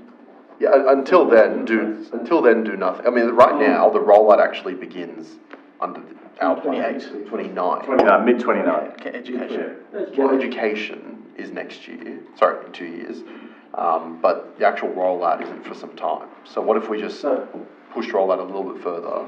Can I just add something to that, maybe into the next, is having chat to Kathy and Herman, I don't want to put Herman on the spot because Kathy's not here, but and we've had this discussion at executive around how long it takes for us to order new waste trucks.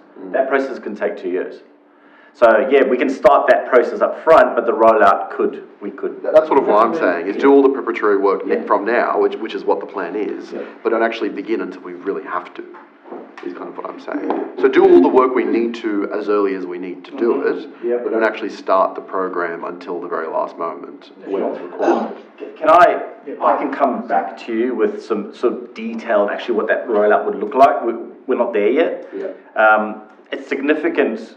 It's fairly complex. It's not just, it's new schedules, it's new staff, it's ordering bins, it's schedules. So I think, I would take it away and come back.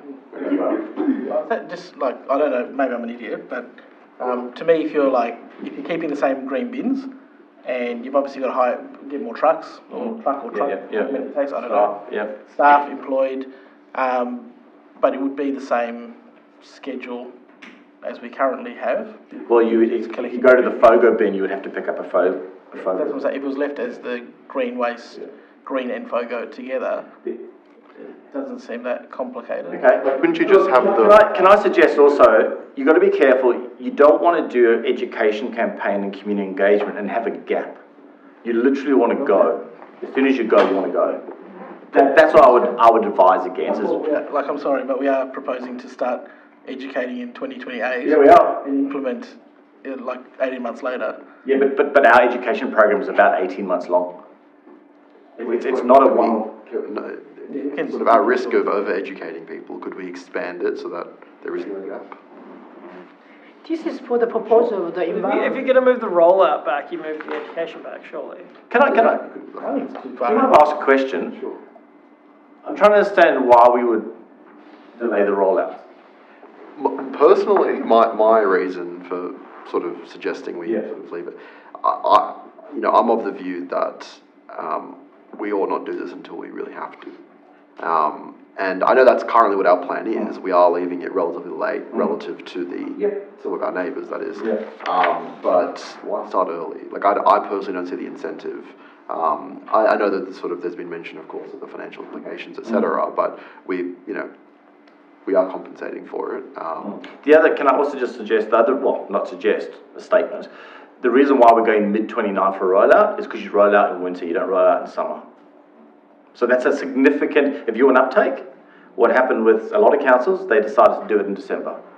40-degree days, that's when the smoke bins got significant. With that as well, Paul, in Inner West Council they did that, and they changed the bin to fortnightly. At that same time, if we're not getting rid of our red bin, I don't see us having that issue in summer.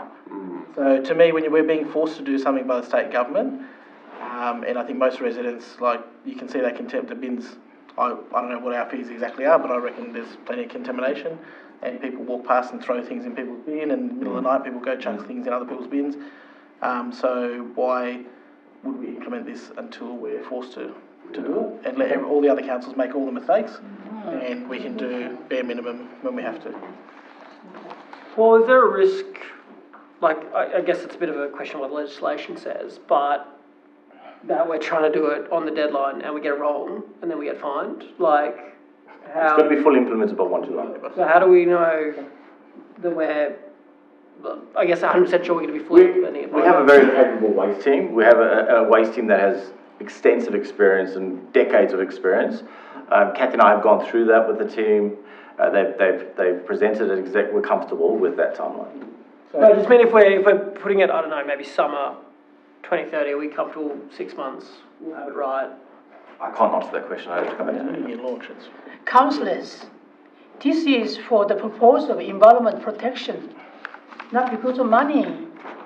So government said we have to do, and another councils, they already done it. Disaster. Yeah, and no, my friend is living in Epping. They have already Parramatta Council. They educated them. From beginning, it was a bit inconvenient, but now they are so happy. It's much better. They provide in the plastic bag which is melting together with the food. We have to provide it. Other, if they use normal plastic bag, it is not necessary. It is useless. So we have to provide them. Even in Korea, many years ago, we did it. We charge them because we have to provide them plastic bag. We charge them. They try to. If you charge a big plastic bag, they charge more. Small plastic charge less because of waste. It depends on the waste weight. So people try to save their money. They try to save waste. This is kind of method we have to using. Why we have to until the last moment? If we do early, protection is early. Councillor Ken, we understand the importance. The only thing we are discussing here is the logistics, how to do it. Nobody's saying not to do it. Postpone. Until the postpone. Why do we have to postpone? It's all about the logistics. I want you to understand what we are talking is just the logistics. That's it. How much it's going to cost, how we are going to implement, how we are going to roll out. We are not saying it's good or bad. We know it's good. Whether we believe it's bad, still we have to do it because there's a government restriction on us. So we do understand that part. It's only about the logistics.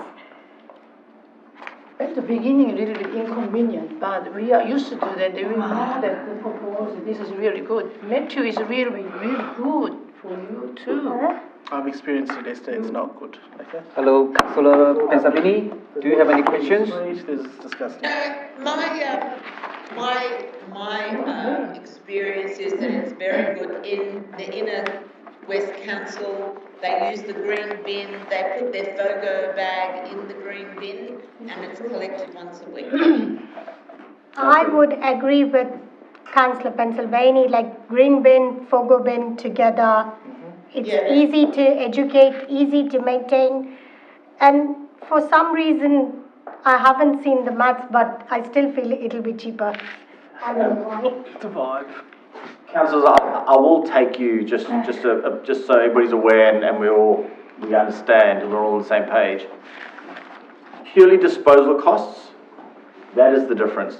So if we go to a weekly bin, in if we look at the council resolution 1, around indefinitely for a weekly red, which is fine, and a weekly FOGO and no green, it's $308,540,000. Disposal costs only, tonnage.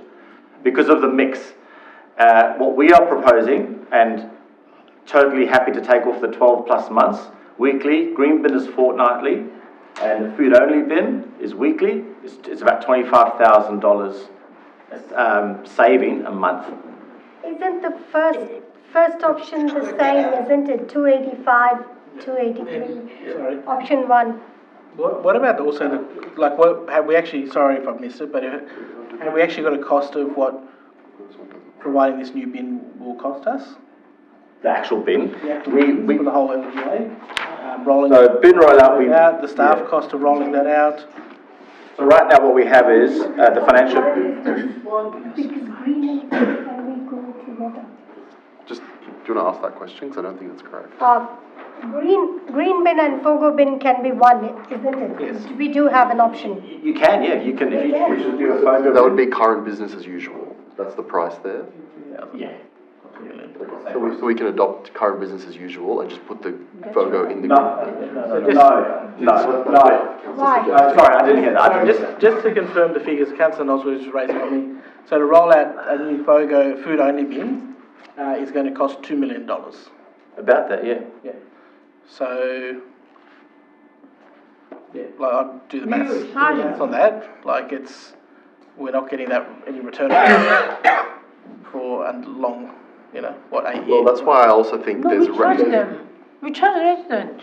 Well, we already charge residents. We have to charge. No, the new bin, if you provide new bin, you have to charge them. No, that's not how it works. No? No. Why not?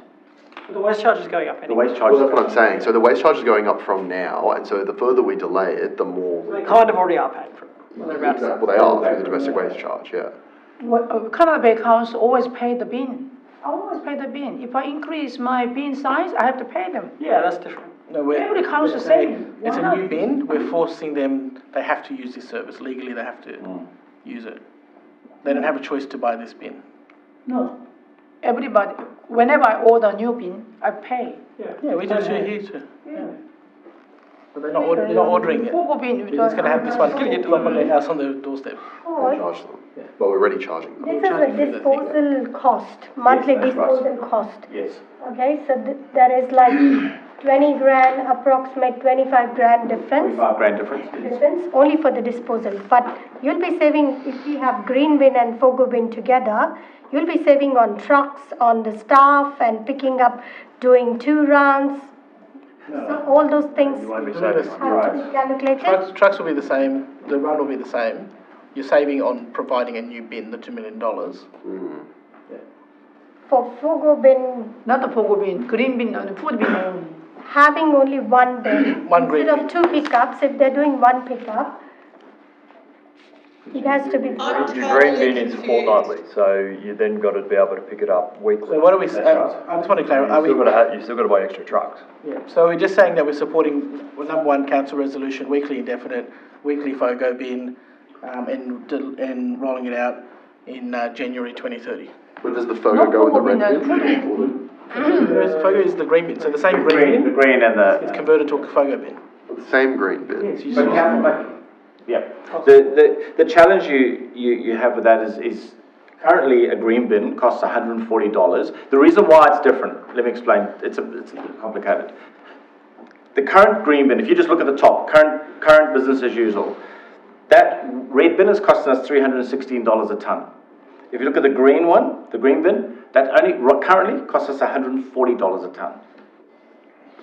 As soon as we put food into a green bin, a FOGO bin, it's going to cost us $280 a ton. Why? That's at the gate when we have to drop it off. That's what we get charged for. So now, if you think of the FOGO, so now it's, if you, I mentioned, sorry, Councillor? Yeah, sorry, just mapping the thing here. Basically, if you go for option 3, there is an increased cost in an additional run. Because you've got the red bin every week, a food bin every week, and you've still got the green bin every fortnight. Yeah. So there's an additional. So this is disposal cost? Yeah, but the same amount of trucks? No, but trucks, staff cost going to be higher because there is an additional. Yep. There's additional runs on that. I think the only cost you're avoiding by going to the FOGO. Would only be how much per truck, per ton? It's also 2 weeks. So It's also 2 weeks collection What as about well. the staff? no, because Would only be how much is it you've got to for? go to weekly. Yeah. You've got weekly red bin, And weekly food bin. Weekly green bin. Why would it have to be weekly? Because the You have to. We have an obligation if you. No, but what I'm saying, so you're missing, but what I'm saying, you're actually, if you transfer it to a FOGO bin, where it has an option 3 fortnightly green bin, that service is We're gone. doing one trip less. Yeah. Yeah, that's what I. We are doing You're one actually trip saving, less. you're actually saving 2 full services a month, Yeah. for the whole LGA, on option 1. Yeah, because you're only collecting the green bin every 4 weeks. It's looking every week, with the FOGO. The FOGO gets collected every week. Yeah, which has green in it. It's the same bin. It's the same bin. Yes. But we're divorcing normal waste, normal green waste, like the grass cuttings, from FOGO. How, in that case? In a different plastic bag? No, you don't. It's connected. And the disposal costs more, So but, But that's only happening every, You would provide the plastic bag. it's happening every week. that's happening every week, right, at a higher cost. And then the green bin, which also get collected, or not at They're the all? same now. They're now the same, okay. You've got food only, and the green bin and the FOGO bin in the middle. Can I say something? Yeah. Hello? Yes, go councillor. Yeah, can someone just Eliminate. formalise what we're talking about? Eliminate those. It's all very confusing when you're listening in because there are so many people talking at the same time. So we have a red bin once a week, Indefinite. Yeah, once a week. yeah? We have a green bin once a week, Yeah. With the food. FOGO bin. FOGO bin. Green bin with the food once a week. green bin with FOGO bags. Is that what you're saying? Yes. Once a FOGO week. inside. And then a yellow bin once a fortnight? That's right. Yeah. Okay. So no separate FOGO bin is what we're suggesting? Yeah, okay. So you don't have to buy the bin, and you save on 2 services a month. All right. So one food that's only what- bin is Then, yeah, let's, because They're used for compost. if you, James, The green waste what I system. understood is, if we take fortnightly, we have 4 trips, leave the yellow bin away. 2 times in a fortnightly, you pick up red bins twice and green bin once. So you're adding only 1. So, in other words, the green bin will, hang on, the green bin, It's not like A3. the green bin will be reused separately from FOGO, or it's FOGO every week? It's FOGO becomes- every week. It becomes a FOGO. So much like the red bin, only bin. which is picked How up much every time? week, your green bin is now just the So you FOGO. can put your food and your grass clippings. Okay, Then I fine. can tell them how Okay. much. And that's gonna be every week. Yes. And that's, So why are you what I don't understand is why are you separating? What I'm saying is, because green will go usually fortnightly, now it will go weekly. I see what you mean, you're adding 1 extra green service. That's it. Okay, yeah. But if you go FOGO separate bin, then you're adding 2. Yeah, I see, but what I'm saying, if you add the extra, if you do it that way, the cost of the FOGO bin, the tonnage is dearer, but There are fewer you services. know, like 2 runs of garbage collection every month. I personally think, I don't know the exact number, but I would say I would think that would outweigh saving for staff wages. I think what you got to think about with tonnage, all right, in that green FOGO bin, the bulk of it's going to be your garden waste. Yeah. Right? So when it's just garden waste, $148 a tonne. Okay? You mix the food organics into it at the same time, which is not going to be a lot of it, it's going to be a small proportion of it. Straight away, that garden waste, the cost to dispose of that, which is going to be probably 75% of that bin, goes up to $300. So the small portion that you're adding in means the whole bin It's charged. well, that 75% then costs 280. double. Disposal cost. And then what you'd need to factor in is going forward, that's just direct cost per tonne now. Going forward, the cost of garden organics will not go up at the same rate as the cost of food organics. So you will see what pricing does is that $300 will escalate at a much higher rate. So whilst you're saving, whilst you might not be costing as much up front, long term, the residents will pay a lot more. Are we certain of that though? It's happened everywhere. It's happened in my career. It's monthly I don't know. 25k more I personally what they think have shown. council staff. Ultimately, it's your decision, councillor. They're going to increase more than the tonnage of waste collection. Okay, sure, fine. Time. Fine, but I just have to think about that. Red bin, how much it costs? No, I do, I'm just. New problem. Like apartment buildings don't have green bins at the moment. So apartment buildings don't have green bins on average. So we've got to roll out those green bins to half of our residents anyway. So that's going to cost. Yeah, there will be a cost. So what's the strategy for the starter maintain properties? So currently there is you can ask for a, Doesn't tell me. you can ask for a, what's the word? You can get permission for a delayed start of FOGO in multi-unit dwellings. I don't know many councils who have done it, but there is that option if you chose to, we could investigate that. That's not the solution, but what is the actual solution? What are the other councils? Because it's only delaying, it's not the They're actually solution. doing the little caddies and multi-unit dwellings, and those are taken down to a bigger bin, and people empty it into the bigger bin in their complex. And who the, Moment to provide a. We have to provide a FOGO, weekly FOGO service. Yeah, weekly. And We've got green bins in our apartment. Oh, we don't. We don't have it, we don't have any green space. Councillors, could I suggest, because I do sense a little bit of confusion, I can come back with some more detail to try and pick up. I'll listen to the tape, and I'll come back with some of the questions, try and answer some of the questions that you may have. If you're doing that, could you provide modelling? Like sort of long-term modelling, say, we anticipate the cost will go up this much, the costs associated with each option are these. Because I think we're seeing a sort of a broad, here are some various. So you want to add trucks into it, you want to add the trucks and the cost of bins and the cost of How many long-term. staff to? Yeah, like what are the actual, what's the minutiae of this to actually know what decision we're making? We can do that. Better informed. It's not going to happen overnight. It's not going to happen. Sure. Why don't we do it, why don't we bring it back to the June 2030 meeting? Give you extra time. Sorry, I'm just working times in my head.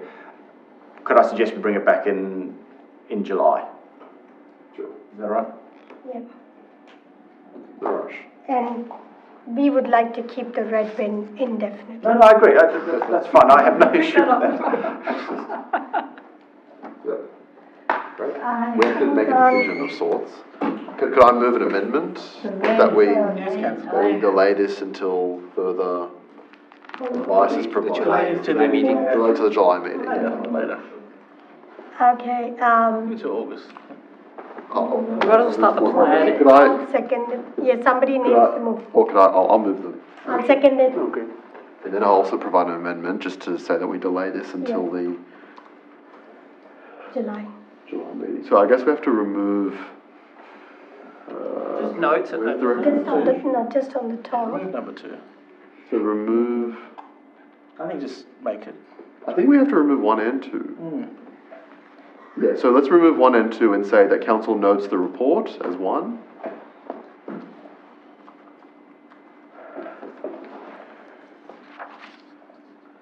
2 delays any decision until further advice is provided.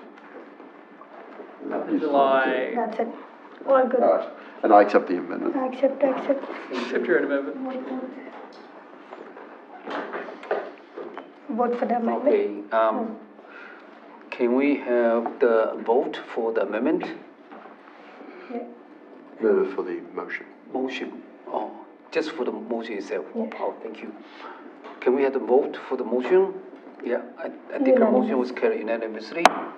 And I suggest councillors do their own research into FOGO as well and see how it works. Just Melbourne left. Thank you, councillors. We got the last item of CCS1. I'd like to ask Christy Watts, Director of Corporation and Community, to present you. Thank you, Mr Mayor. Councillors. We have provided for you this evening an update on the next steps for the Homebush to Strathfield boundary change. Specifically, we've shared with you some indicative timeframes and also the communication piece that I know some councillors were interested in having some input into. So I will take it as read, and if you had some feedback you'd like to share, we can take that away. This is the end of the presentation. Yeah. Okay. I'd like to look. This is not feedback; it's more of an amendment. But basically, I thought I'd speak to it before moving anything. But essentially, I think the reason we started this process way back when was really in the context of the TOD, which I think in the materials we provided in the first consultation didn't come through clearly enough, and I think in this example probably doesn't either. So one thing that I wanted to recommend was the adoption of more TOD-focused language in it, and I have an amendment to sort of encourage that. But that's essentially my sort of feedback, which is a very important point about all this is that we're doing this in relation to the TOD, but Council isn't doing anything. Council is doing a consultation to see what the community thinks about this idea, and I think one very frustrating thing in the community is when people point out, well, Council wants to do this and Council wants to do this. In fact, this is just a consultation, and this is to see what the community thinks about this plan. We did it once, and and there was significant feedback about 2 particular items, which was keeping the station and the village and the school, within the precinct, and also including Kessel Avenue outside the precinct, the precinct being Homebush in that case. We've taken on that advice, and now we're going to reconsult on it. But whether or not this is something that Council wants to do is for a future decision to be made. This is simply a consultation. And I think when we are consulting, we have to be totally open and transparent about why we are consulting on this matter and what prompted us in the first place. And the truth is that is the TOD. So let's include language surrounding the TOD. Don't councillors have a conflict of interest when we're talking about the TOD? That's a good point. I think there are three councillors that are involved in the TOD. If I could speak to that point, I think that conflict of interest is to do with things happen within the TOD. This is something that's happening outside the TOD that on its shoulder connects to the TOD but is not actually relevant to the TOD itself. There is, in fact, you could argue that this is rather disadvantageous to the councillors who live in the TOD. So there's absolutely no conflict that exists because it doesn't intersect with the TOD, it's in reaction to the TOD. That's like saying we can't,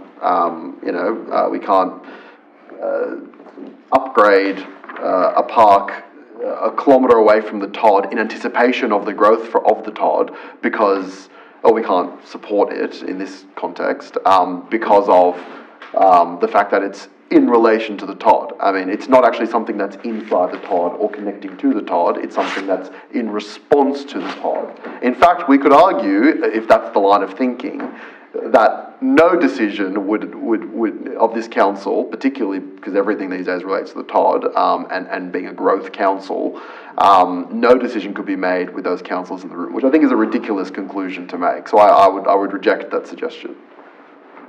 That's as clear as mud, Councillor Bellardi. Clear as mud. I don't really understand what you just said then, but you really do talk a lot of...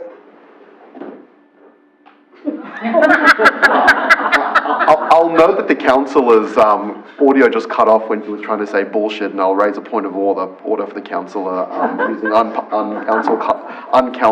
I think you raised a point of order when she didn't say. Uncouncil-like language. Thank you. Just a point of order against the councillor for using that language. Thank you. I withdraw my comment. Thank you. Oh, I just pointed to the other paragraph. All right, councillors. Totally justified. Okay, councillors. Okay, that's the last items. Are we going to finish, or you going to? I have an amendment. You're in the Amendment. First, I'd like to move the motion. Okay, go ahead. I'll second it. And the amendment is that the flyer includes significant reference to the high-density pod.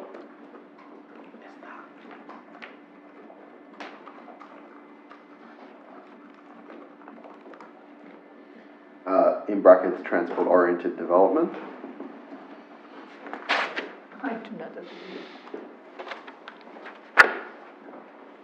I don't believe there's a hyphen between transport and oriented. Following, and then,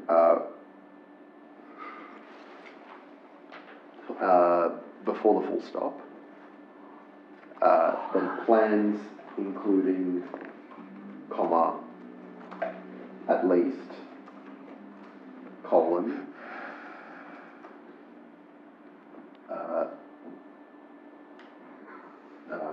bullet point in the next line.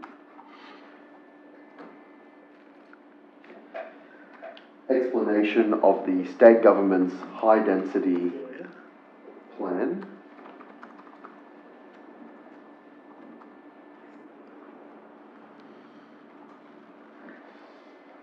In the TOD, and how the rail line will be a border between low and high density development. Irish Village.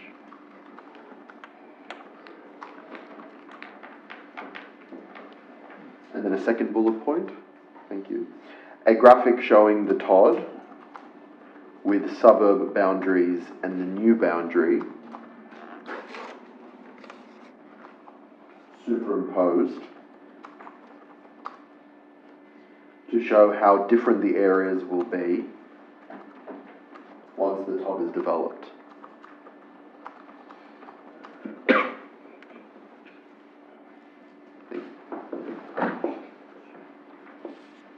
And as the mover, I'll... As a seconder, I support. Accept. Let's go home, guys. Who said this was finishing at I didn't 8:30? hear that amendment. I couldn't hear you. Can you read it? Can you see it?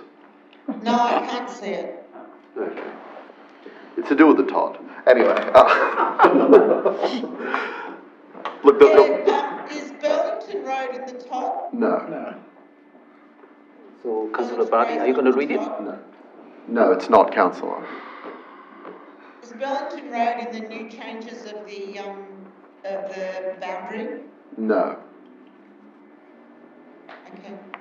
Well, I mean, it depends on how you, I mean, it's on one side, yeah, it's on one, like, theoretically, yes.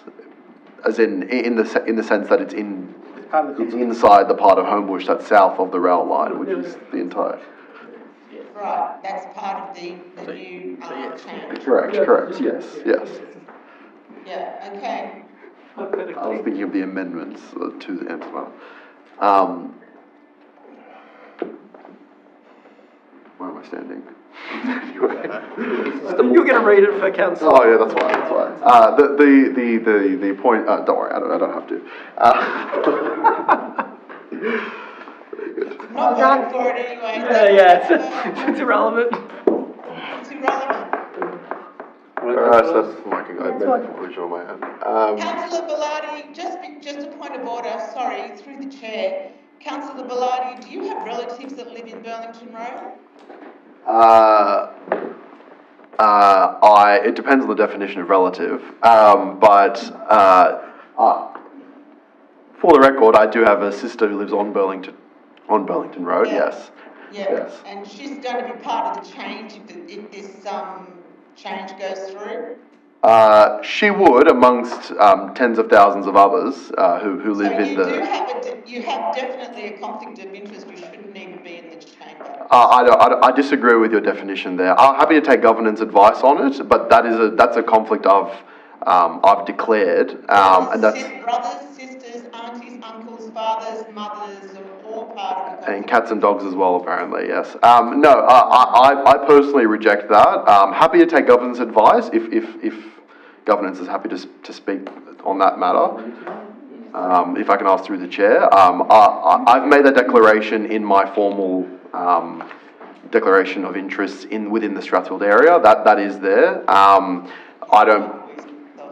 don't personally think there's a conflict, but Father, mother, daughter, sister. just a point of order against Councillor Pensabene. Just before we begin, she's speaking over other councillors while they're trying to ask very reasonable questions. Councillor Bellardi, it's in the Act. Okay, I'm just asking a question to governance, and I'm happy to remove myself from the room if that is the case. That's just not advice I've received thus far. Thank you.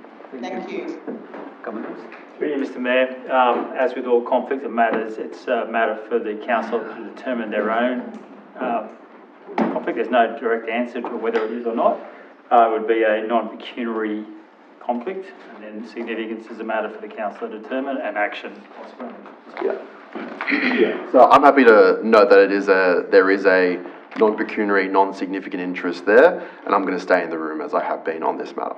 Thank you. I don't agree. Just another point of order against the councillor. If the councillor is accusing other councillors of acting in a way that is... Councillors? I just have a point of order against Councillor Pensabene. Can I have point of order of you? You didn't put your hands up, you just stand up. Sure, that's fine. But that is... Both of you point of order, okay? Okay, but have you dealt with a point of order, Mr. Mayor? Okay, I said already, okay. Is there I have a point of order against Councillor Pensabene for accusing other councillors of breaching the code of conduct. Can you provide an answer to that? Thank you. Point of order to Councillor Bellardi. One point of order has not been dealt with.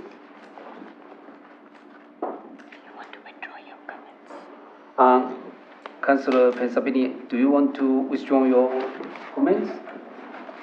Withdraw my comments? Yeah. Oh, yes, I'll take it up in another way. Thank you very much. Thank you. Councillor Shine. All right.